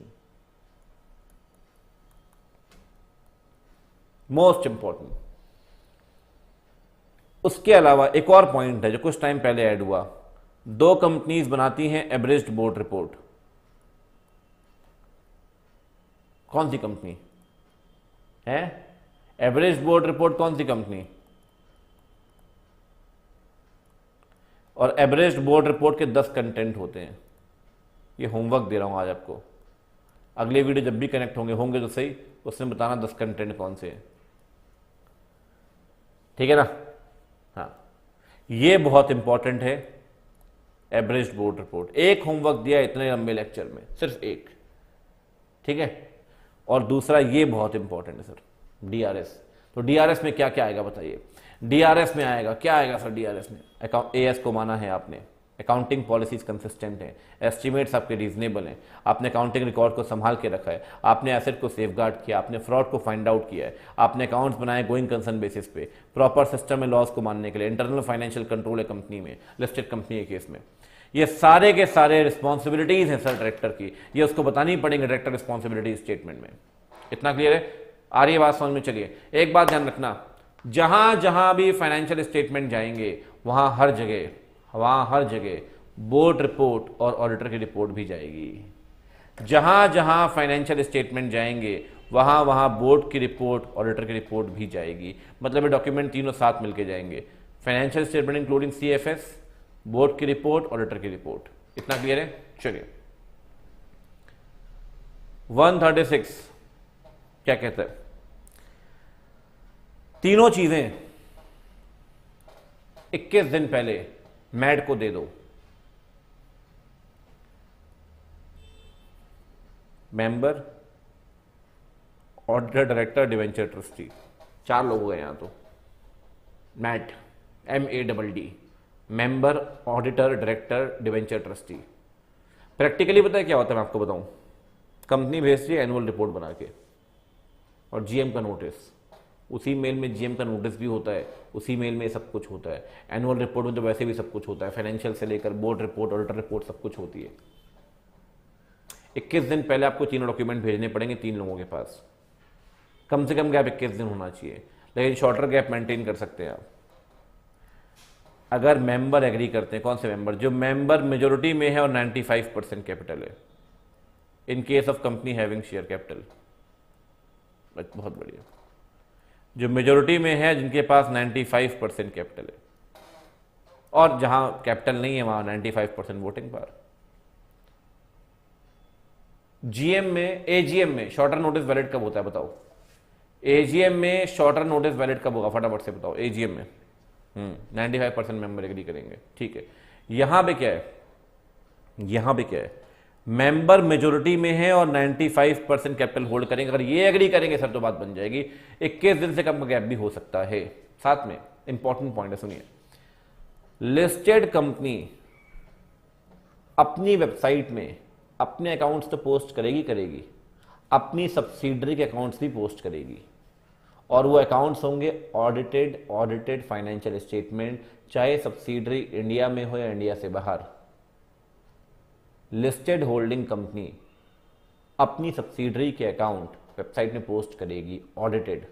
हाँ, अगर किसी कंट्री में ऑडिट करानी ज़रूरी नहीं है और आपकी सब्सिडरी ने ऑडिट नहीं करवाई तो फिर आप अनऑडिटेड फाइनेंशियल स्टेटमेंट भी फाइल कर सकते हैं, वहाँ ऑप्शन है। अदरवाइज जहाँ पे ऑडिट कंपलसरी है और ऑडिट करवाई गई है वहाँ पे आपको ऑडिटेड फाइनेंशियल स्टेटमेंट ही फाइल करने पड़ेंगे। इतना क्लियर है? देखें, लिस्टेड कंपनी की सब्सिडरी है, वेबसाइट पे पोस्ट करेगी audited account of subsidiary company. अगर फॉरेन सब्सिडरी है, सुनना मेरी बात ध्यान से, और ऑडिट कंपलसरी नहीं है तो फिर अनऑडिटेड अकाउंट भी काफी होंगे। और अगर फॉरेन सब्सिडरी ने वहां सीएफएस बनाया, रिवर्स कन्वर्जन, रिवर्स कंसोलिडेशन करके आपके अकाउंट्स वहां मर्ज करा दिए उस कंट्री के अकाउंट्स में, तो फिर आप उसे पोस्ट कर दें, उसमें कोई दिक्कत नहीं है, आप पोस्ट कर सकते हैं। बस एक बात ध्यान रखना, जब भी सब्सिडरी के अकाउंट पोस्ट करते हैं फॉरेन सब्सिडरी के, अगर अकाउंट्स इंग्लिश में नहीं है तो जो रीजनल लैंग्वेज है वहां की, जो भी है, फ्रेंच है, मैंडरिन, जो भी है, उसके साथ साथ इंग्लिश में भी पोस्ट करने पड़ेंगे। ठीक है ना? बढ़िया। जो ये आप नोटिस भेजेंगे, जो आप डॉक्यूमेंट्स भेजेंगे, बेसिकली डॉक्यूमेंट कैसे जाएंगे? सुनो, डॉक्यूमेंट्स जो आप भेजते हो, ये financial statement, board report, auditor report, ये कैसे जाएगी? लिस्टेड कंपनी और public company having net worth 1 crore, turnover 10 crore, electronic mode mandatory है सर। अगर शेयर डीमेट फॉर्म में और ईमेल आईडी है आपके पास, और उनके लिए भी मैंडेटरी है अगर शेयर डीमेट फॉर्म में नहीं, लेकिन मेंबर खुद एग्री करता है राइटिंग में। इन 2 कंपनीज में इलेक्ट्रॉनिक मोड चलेगा। पहली कंपनी कौन सी है? Listed company. दूसरी कंपनी कौन सी है? Public company. नेटवर्थ 1 करोड़, साथ में टर्नओवर कितना? 10 करोड़। अगर ये दोनों कंपनीज हैं तो फिर आपको इलेक्ट्रॉनिक मोड में ही अकाउंट्स ये सब भेजने होंगे। अगर आईडी आपके पास है उस हिसाब से, अगर वो डीमेट फॉर्म में नहीं, मेंबर खुद एग्री करेगा राइटिंग में। अदरवाइज फिजिकल मोड, आपको पता है सेक्शन 20 में फिजिकल मोड क्या है? पोस्ट, स्पीड पोस्ट, कोरियर, ये सब कुछ। ठीक है ना? साथ में पेनाल्टी कितनी है? कंपनी के लिए 25, ऑफिसर के लिए 5,000 रुपये। बढ़िया।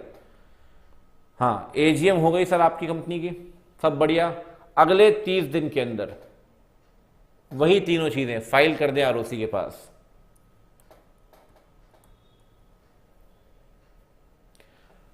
अगर फाइनेंशियल स्टेटमेंट अप्रूव नहीं हो पाते हैं एजीएम में नहीं हो पाते, किसी कारण से अप्रूव नहीं हो पाए तो कोई दिक्कत नहीं है।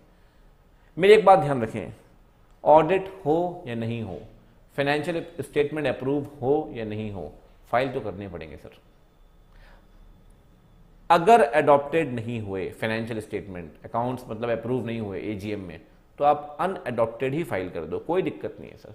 एजीएम से अनअडॉप्टेड ही 30 दिन के अंदर फाइल कर दें, उस फाइलिंग को आप प्रोविजनल मानेंगे। हाँ, जब अडॉप्ट हो जाएंगे तो फाइनल फाइलिंग कर देना आप। मैं कह रहा हूं अगर एजीएम ही नहीं होती है तो जो लास्ट डे है एजीएम के, जो लास्ट डे है एजीएम का, उस लास्ट डे से 30 दिन के अंदर फाइलिंग कर दें। सर मैंडेटरी है ही नहीं कि आप ऑडिट करवा लो, एडॉप्शन करवा लो। यहां पे अनऑडिटेड, सिंपल लिख भी सकते हो, unaudited unadopted financial statement shall also be filed. Unadopted भी और अनऑडिटेड भी दोनों ही फाइल करने पड़ते हैं। एजीएम हुई, अडॉप्ट नहीं हो पाए तो एजीएम 30 दिन के अंदर, एजीएम हुई ही नहीं कंपनी की तो लास्ट डे ऑफ एजीएम 30 दिन के अंदर आप फाइलिंग कर दें। कुछ कंपनी को फाइलिंग करनी पड़ेगी एक्सबीआरएल में। एक्सबीआरएल का फुल फॉर्म क्या है? Extensible business reporting language. MCA filing होगी ऑनलाइन, कुछ कंपनीज के लिए मैंडेटरी है। लिस्टेड कंपनी, इंडियन सब्सिडरीज, वो लिस्टेड हो या नहीं फर्क नहीं पड़ता। Company paid up share capital 5 crore रुपए, टर्नओवर 100 करोड़ रुपए, इन तीनों में से कोई भी कंपनी है, आपको ये एक्सबीआरएल फाइलिंग करनी पड़ेगी। एग्जेम्पशन दिया गया है इंश्योरेंस, बैंकिंग और इलेक्ट्रिसिटी और एनबीएफसी कंपनी को। चारों के लिए एक्सबीआरएल फाइलिंग मैंडेटरी नहीं है, ध्यान रखें, क्वेश्चन आ सकता है एमसीक्यू में। ठीक है, इंश्योरेंस, बैंकिंग, इलेक्ट्रिसिटी कंपनी के लिए एक्सबीआरएल फाइलिंग मैंडेटरी नहीं है, अदरवाइज एक्सबीआरएल फाइलिंग करनी पड़ेगी बेटा। लिस्टेड कंपनी, इंडियन सब्सिडरीज को, company paid up capital 5 crore, company turnover 100 crore रुपए। ठीक है, क्लियर है, डन। सुनो, ओपीसी में जीएम तो होती नहीं, थोड़ी देर पहले बताया आपको।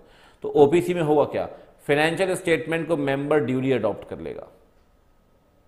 मेंबर अकेला है वो अडॉप्ट कर लेगा और साल खत्म होने के 180 दिन के अंदर फाइल करेगा आरओसी के पास। देखो बाकी कंपनीज में एजीएम होती है 30 दिन के अंदर फाइल करें, ओपीसी में जब वो साल खत्म होगा उसके 180 दिनों के अंदर फाइलिंग करनी पड़ेगी। ठीक है, बढ़िया। अगर जीएम नहीं होती है, मैंने आपसे पहले भी कहा, तब भी आपको फाइल करना पड़ेगा। आपको अपने फाइनेंशियल फाइल करने पड़ेंगे, आपको अपने क्या कहते हैं बोर्ड रिपोर्ट फाइल करनी पड़ेगी, आपको ऑडिट रिपोर्ट फाइल करनी पड़ेगी, साथ में एक स्टेटमेंट देना पड़ेगा कि आप जीएम क्यों नहीं करवा पाए, उसका स्टेटमेंट भी देना पड़ेगा। कब तक करेंगे आप? जो लास्ट डे है एजीएम करवाने का उसके 30 दिन के अंदर।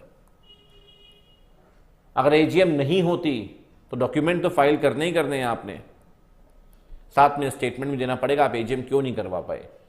और अगर आप कंप्लायंसेस नहीं करते हैं यहाँ पे तो पेनाल्टी फेस करनी पड़ेगी। पेनाल्टी कितनी है सर? कंपनी के लिए 1000 रुपये पर डे, मैक्सिमम 10 लाख तक। और एमडी सीएफओ के लिए अगर हैं तो ठीक, नहीं है तो फिर डायरेक्टर ऑथराइज्ड। अगर डायरेक्टर ऑथराइज्ड भी नहीं है कंपनी में, सारे डायरेक्टर्स लायबल होंगे। कितना? 1 लाख प्लस 100 रुपये पर डे, मैक्सिमम 5 लाख रुपये। एमडी सीएफओ लायबल हैं प्राइमा फेसाई, नहीं है तो डायरेक्टर ऑथराइज्ड। अगर वो भी नहीं है कंपनी के अंदर तो सारे डायरेक्टर्स लायबल होंगे। क्लियर है? ये लगेगी पेनाल्टी आपके ऊपर। ये है आपका 137। सुनो ध्यान से, सारे सेक्शन डिस्कस कर लिए अभी तक, 2 सेक्शन छोड़ के, 133 एनएफआरए और 135 क्या है भाई? सीएसआर। ठीक है ना। ऑडिट का तो मैं कराऊंगा, मैंने आपको बोल दिया, ये 139 से लेकर 148 तक। हाँ ये भी करा लेता हूँ, 138 भी, अभी 2 मिनट लगेंगे। 139 से लेकर इंटरनल ऑडिट का सेक्शन है, 148 तक ये ऑडिट का है। ये हमें करना है कल के रिवीजन में, जो मैं आपका टाइम आपको बताऊंगा अभी रिवीजन का ऑडिट का। ठीक है ना, इसकी बात हम थोड़ी देर बात करेंगे लेक्चर के एंड में। एनएफआरए का 1 घंटे का पूरा सेशन मैंने रखा था, वैसे भी उसमें 20-25 मिनट लग जाएंगे। तो एनएफआरए का 1 घंटे का सेशन मैंने रखा था, ये अनअकैडमी के आपको वेबसाइट में या ऐप में मिल जाएगा, आप वहां देख लेना। एनएफआरए का सेशन 132 ये एनएफआरए का सेशन मैंने रखा था। ठीक है ना, वेबसाइट पर है, ऐप पे है, आप वो देख सकते हैं, कोई दिक्कत नहीं है। ठीक है, बचा आपका 135 और 138, ये 2 मिनट में हो जाएगा 138, और फिर बचा 135, ये मैं करवा देता हूँ। ठीक है, मतलब क्या नहीं करवा रहा हूँ, सिर्फ एक सेक्शन 132, क्योंकि मैंने अभी करवाया 2 दिन पहले, तो 50-55 मिनट में हम डिस्कस कर लिया। 2-3 केस स्टडी मैंने डिस्कस किए वहाँ पे जो बन सकती हैं प्रोबेबल। तो यहाँ 20-25 मिनट एनएफआरए में लगाए तो मतलब नहीं है। ठीक है, तो 139 से 148 कल करेंगे। बचे दो सेक्शन, कौन कौन से? 138 और 135 डिस्कस करते हैं सर। 138 क्या कहता है देखें, 138 क्या कहता है देखें, आखिरी में हो सकता है 138।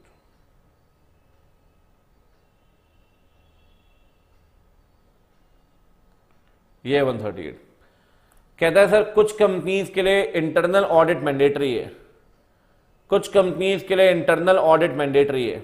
कौन कौन सी कंपनी है? Listed company, unlisted public company, paid up capital 50 crore, simple है यार ये बहुत, turnover 200 crore, loan borrowing 100 crore से ऊपर, आउटस्टैंडिंग डिपॉजिट 25 करोड़ है उससे ऊपर।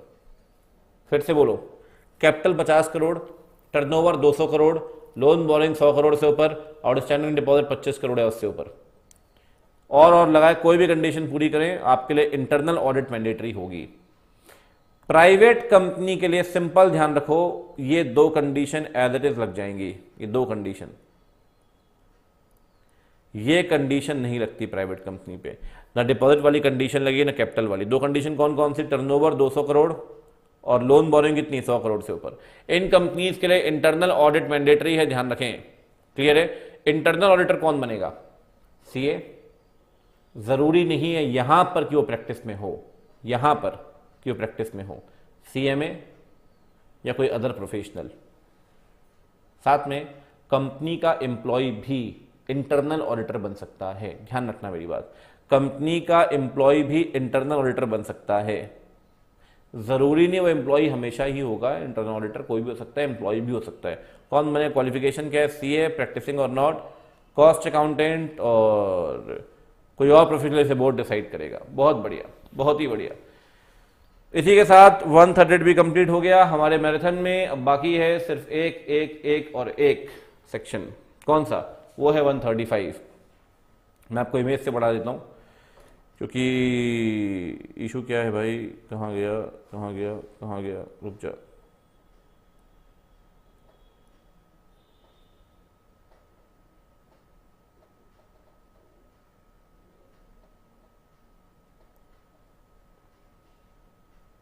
देखिए, सीएसआर की जब आप बात करें तो सीएसआर का सेक्शन कुछ कंपनीज पे लगता है। कौन सी कंपनीज पे? एवरी कंपनी नेटवर्थ 500 करोड़ या फिर टर्नओवर 1000 करोड़ या फिर नेट प्रॉफिट 5 करोड़। ठीक पिछले साल में नेटवर्थ 500 करोड़, टर्नओवर 1000 करोड़ या प्रॉफिट 5 करोड़। फटाफट से बोलो, लिखो वहां पे, net worth 500 crore, turnover 1000 crore, net profit 5 crore. इनके ऊपर सीएसआर का सेक्शन लगता है। ठीक है, पहली जिम्मेदारी ये बनाएंगे सीएसआर कमेटी। उसमें कौन से लोग मेंबर होंगे? पब्लिक कंपनी में होंगे 3 डायरेक्टर्स, एक इंडिपेंडेंट होगा। प्राइवेट कंपनी में 2 डायरेक्टर्स, एक इंडिपेंडेंट होगा। फॉरेन कंपनी में 2 पर्सन्स। फर्क समझ रहे हो आप? 3 डायरेक्टर 2 पर्सन। उसमें से एक पर्सन को फॉरेन कंपनी खुद नॉमिनेट करेगी इसी काम के लिए कि आपको सीएसआर कमेटी में बनना है मेंबर। दूसरा एक पर्सन होता है, फाइनल में आप पढ़ेंगे सेक्शन 380 के अंदर। उस पर्सन का काम क्या होता है कि फॉरेन कंपनी के भी जो भी नोटिस हैं, जो भी कम्युनिकेशंस हैं, वो इंडिया में एक ऑथराइज पर्सन होगा, फॉरेन कंपनी के बिहाफ में काम करेगा और फॉरेन कंपनी के सारे नोटिस सब कुछ रिसीव करता है, सब कुछ रिसीव करता है वो। ठीक है ना? तो बेसिकली वो उसका काम ही वही है। ठीक है, तो फॉरेन कंपनी के केस में सीएसआर कमेटी का मेंबर कौन बनेगा? ऑथराइज पर्सन या फिर पर्सन जिसे नॉमिनेट किया किसने? फॉरेन कंपनी ने। क्लियर है? पहली जिम्मेदारी है सीएसआर कमेटी बनाओ। दूसरी जिम्मेदारी है साल खत्म होने पे सीएसआर रिपोर्ट बनाओ। तीसरी जिम्मेदारी है सीएसआर पॉलिसी बनाओ। सीएसआर पॉलिसी को आप बोर्ड रिपोर्ट वेबसाइट दोनों में रखेंगे। ठीक है ना? साथ में सीएसआर पॉलिसी में क्या बताओगे आप कि कौन कौन से सीएसआर एक्टिविटीज आप अंडरटेक करने वाले हैं। आपकी सीएसआर एक्टिविटी शेड्यूल 7 के हिसाब से होगी और कोई भी ऐसी एक्टिविटी जो ऑर्डिनरी कोर्स ऑफ बिजनेस में है उसे आप सीएसआर एक्टिविटी नहीं मानेंगे। कोई भी ऐसी एक्टिविटी जो ऑर्डिनरी कोर्स ऑफ बिजनेस में, उसे आप सीएसआर एक्टिविटी नहीं मानेंगे, ध्यान रखना। फॉर एग्जाम्पल कोई कंपनी हॉस्पिटल चला रही है, कह रही है हम तो भला कर ही रहे हैं लोगों का, सीएसआर एक्टिविटी नहीं सर, वो सीएसआर एक्टिविटी नहीं कहलाएगी। तो पहली जिम्मेदारी क्या है? सीएसआर कमेटी बनाओगे, सीएसआर रिपोर्ट बनाओगे, सीएसआर पॉलिसी बनाओगे। अल्टीमेट जिम्मेदारी सीएसआर एक्सपेंडिचर करना पड़ेगा। या तो कंपनी सीएसआर एक्सपेंडिचर करती है डायरेक्टली, या कर सकती है इनडायरेक्टली किसी भी इंडिविजुअल या किसी भी ट्रस्ट के थ्रू, किसी कंपनी के थ्रू, किसी भी सोसाइटी के थ्रू, चाहे वो trust, society, company private sector में या गवर्नमेंट सेक्टर में फर्क नहीं पड़ता, उनके थ्रू भी आप कर सकते हैं।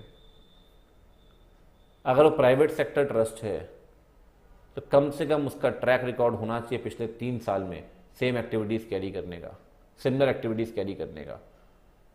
फॉर एग्जाम्पल केरला में बाढ़ आ गई, मेरी कंपनी ने फॉर एग्जाम्पल बीइंग ह्यूमन को दिए 2 करोड़ रुपए, कहते हैं सर ये लो आप बाढ़ पीड़ितों की मदद करो।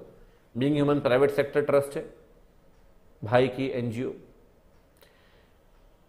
क्या बीइंग ह्यूमन को ऐसा एक्सपीरियंस था 3 साल का डिजास्टर मैनेजमेंट का? अगर नहीं था तो आप ऐसा नहीं कर सकते। प्राइवेट सेक्टर वाले में ध्यान रखना, प्राइवेट सेक्टर वाले में ट्रैक रिकॉर्ड होना चाहिए सिमिलर एक्टिविटीज कैरी करने का पिछले 3 साल में, प्राइवेट सेक्टर वाले में। गवर्नमेंट में इतना नहीं फाइट। इतना क्लियर है? चलिए, बहुत बढ़िया, बहुत ही बढ़िया। अब एक्सपेंडिचर जो आपने करना है वो एक्सपेंडिचर कितना होगा सर? एक्सपेंडिचर होगा पिछले 3 साल के नेट प्रॉफिट का, एवरेज नेट प्रॉफिट का 2%। पिछले 3 साल के एवरेज नेट प्रॉफिट का 2% खर्चा करना ही करना है। नेट प्रॉफिट कंप्यूट करोगे, ध्यान रखना, नेट प्रॉफिट कंप्यूट करोगे 197 के हिसाब से, 198 के हिसाब से, ठीक है ना? नेट प्रॉफिट कंप्यूट करोगे 198 के हिसाब से, ठीक है? और नेट प्रॉफिट में 2 चीजें काउंट नहीं करेंगे। जो प्रॉफिट ओवरसीज ब्रांच से आया है, फॉरेन ब्रांच से, उसके लिए इंडिया में सीएसआर खर्चा क्यों करना भाई? जो इंडिया में पैसा कमाया है वहीं से तो पैसा खर्च करोगे ना इंडिया में, ठीक बात है। दूसरी बात, अगर किसी कंपनी से डिविडेंड मिला आपको, देखिए अगर आप ये सब करेंगे तो ये आपको एटलीस्ट शोभा नहीं देता। पहली बात तो आपका ये स्पैम क्रिएट करना, और दूसरी बात फेक आईडी बना के रिप्लाई देना, ठीक है? मतलब ये बड़ी गलत चीज़ें हैं, ये आप मत करिए। आप बाकी बच्चों का डिस्ट्रैक्शन कर रहे हैं, ठीक है, आप स्पैम क्रिएट करके। चलिए, मैं अपनी तरफ से तो आपको खैर ब्लॉक कर रहा हूँ, कोई दिक्कत है? कोई दिक्कत नहीं है। अनअकैडमी करेगी या नहीं करेगी, कम से कम आप तो मुझे विजिबल नहीं होंगे, ठीक है? बड़ा शर्मनाक चीज़ें हैं ये।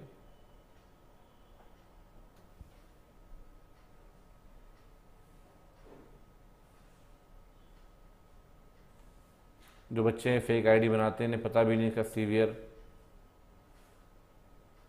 कॉन्सिक्वेंस है, बड़ा सीवियर कॉन्सिक्वेंस है, ठीक है? चलिए खैर कोई बात नहीं, बनाएं। टीचर की शराफत का आपको फ़ायदा नहीं उठाना चाहिए। कंप्लेन करेंगे सर तो आपको बहुत दिक्कत होगी इस चीज़ों में, जहाँ फेक आईडी बना के स्पैम कर रहे हैं, ठीक है? बहुत दिक्कत, कॉन्सिक्वेंस बड़े सीवियर हैं, ठीक है? चलिए, छोटे छोटे नादान बच्चे हैं, आप वो समझ जाइए, ये सब मत करिए, ठीक है? देखें, मिनिमम 2% का नेट प्रॉफिट होना चाहिए 3 साल का। दो प्रॉफिट इंक्लूड नहीं करें, ठीक है ना? पहला प्रॉफिट फ्रॉम फॉरेन ब्रांच, दूसरा अगर आपको किसी भी ऐसी कंपनी से डिविडेंड मिलता है जो पहले से 135 के अंदर कवर है, तो सर वो तो अपने प्रॉफिट में से सीएसआर खर्चा कर ही रहा है ना,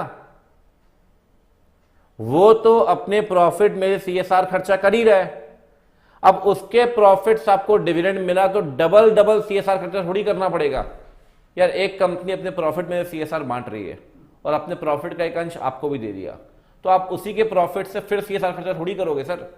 तो अगर आपको डिविडेंड मिलता है किसी ऐसी कंपनी जो 135 के अंदर कवर्ड है, तो उसको आप प्रॉफिट में कंप्यूट नहीं करेंगे, प्रॉफिट में काउंट नहीं करेंगे। इतना क्लियर है? चलिए बढ़िया।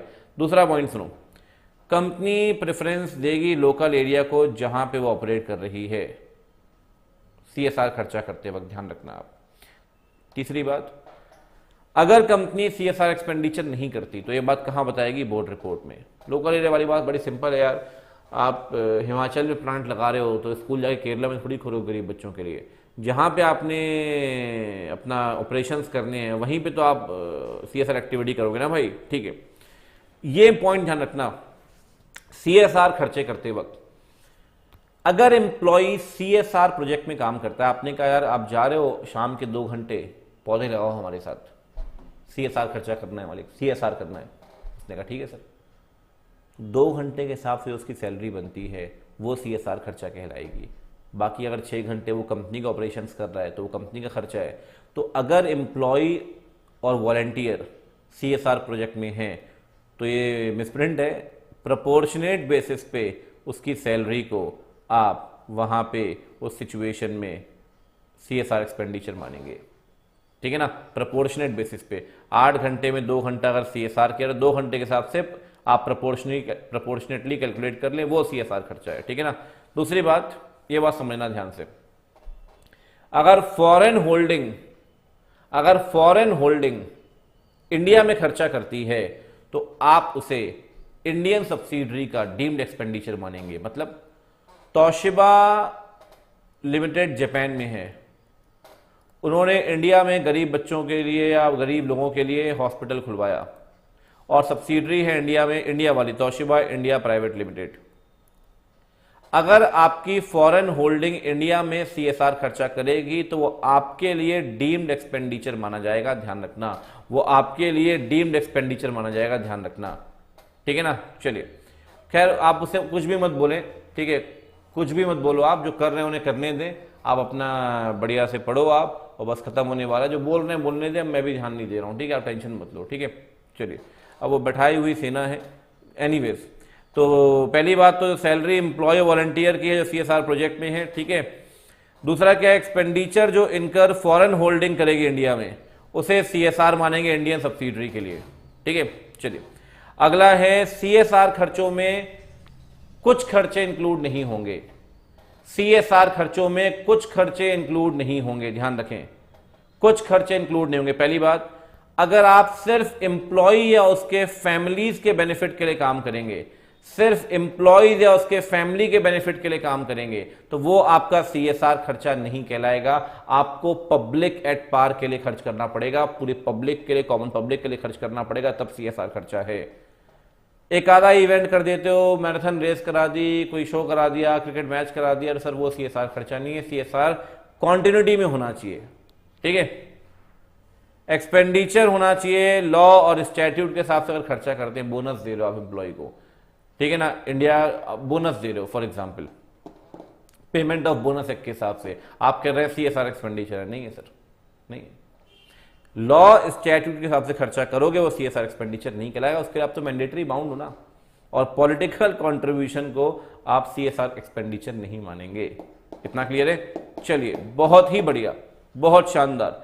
इसी के साथ हम अपनी इस मैराथन को समाप्त करते हैं। बस अब जो कराना है वो ऑडिट के प्रोविजंस हैं, वो हम कल करेंगे ऑडिट के रिवीजन के साथ, ठीक है। मोस्ट प्रोबेबली जो टाइम होगा वो आप टेलीग्राम चैनल में, जो भी नहीं है वो भैया सब्सक्राइब कर लें टेलीग्राम चैनल को। मोस्ट प्रोबेबली टाइम यही होगा 12 बजे का। मैं एक बार और टाइम कंफर्म कर दूंगा, ठीक है ना, एक बार टाइम कंफर्म कर दूंगा मैं आपको। मोस्ट प्रोबेबली 12 बजे का ही टाइम होगा और हमने करना है ऑडिट अगले 2 दिन में, जो हमारा टारगेट है 2 दिन में ऑडिट करेंगे। और ये सुपर फास्ट रिवीजन था आपके लिए, कुछ बच्चों को थोड़ा सा बाउंस भी किया होगा तो कोई दिक्कत वाली बात नहीं है, ठीक है। बहुत बहुत बहुत बहुत शुक्रिया मेरे साथ जुड़ने के लिए, ठीक है। चलिए, आपसे मुलाकात आगे भी होती रहेगी। अब बहुत सारे बच्चे आगे ज्वाइन कर रहे हैं, कह रहे हैं सर अब तो चलो मिलने वाला टाइम है, ठीक है। चलिए, बहुत बढ़िया। जो अदर लॉस का है बेटा, मैंने बता दिया अदर लॉस के बारे में कि निगोशिएबल पता नहीं पोस्ट हुआ है नहीं, मैं आज बात कर लूंगा, आज हर हालत में, आज या कल में पोस्ट हो जाएगा। कॉन्ट्रैक्ट मैंने करा दिया है। iOS और GC वेबसाइट में है अनअकैडमी के, वहां से कर सकते हैं आप, ठीक है। चलिए, और सही स्पीड में लेके चले। बहुत बढ़िया, बहुत बहुत शुक्रिया। आपसे अब मुलाकात होगी अगले वीडियोस के अंदर, ठीक है। चलिए, ऑडिट मैराथन भी 5-5, 4-4 घंटे का होगा, 8-10 घंटे में उसे भी रैप अप कर दूंगा, ठीक है। चलिए, बहुत बढ़िया, बहुत बढ़िया। चलिए, bye bye, tata, take care.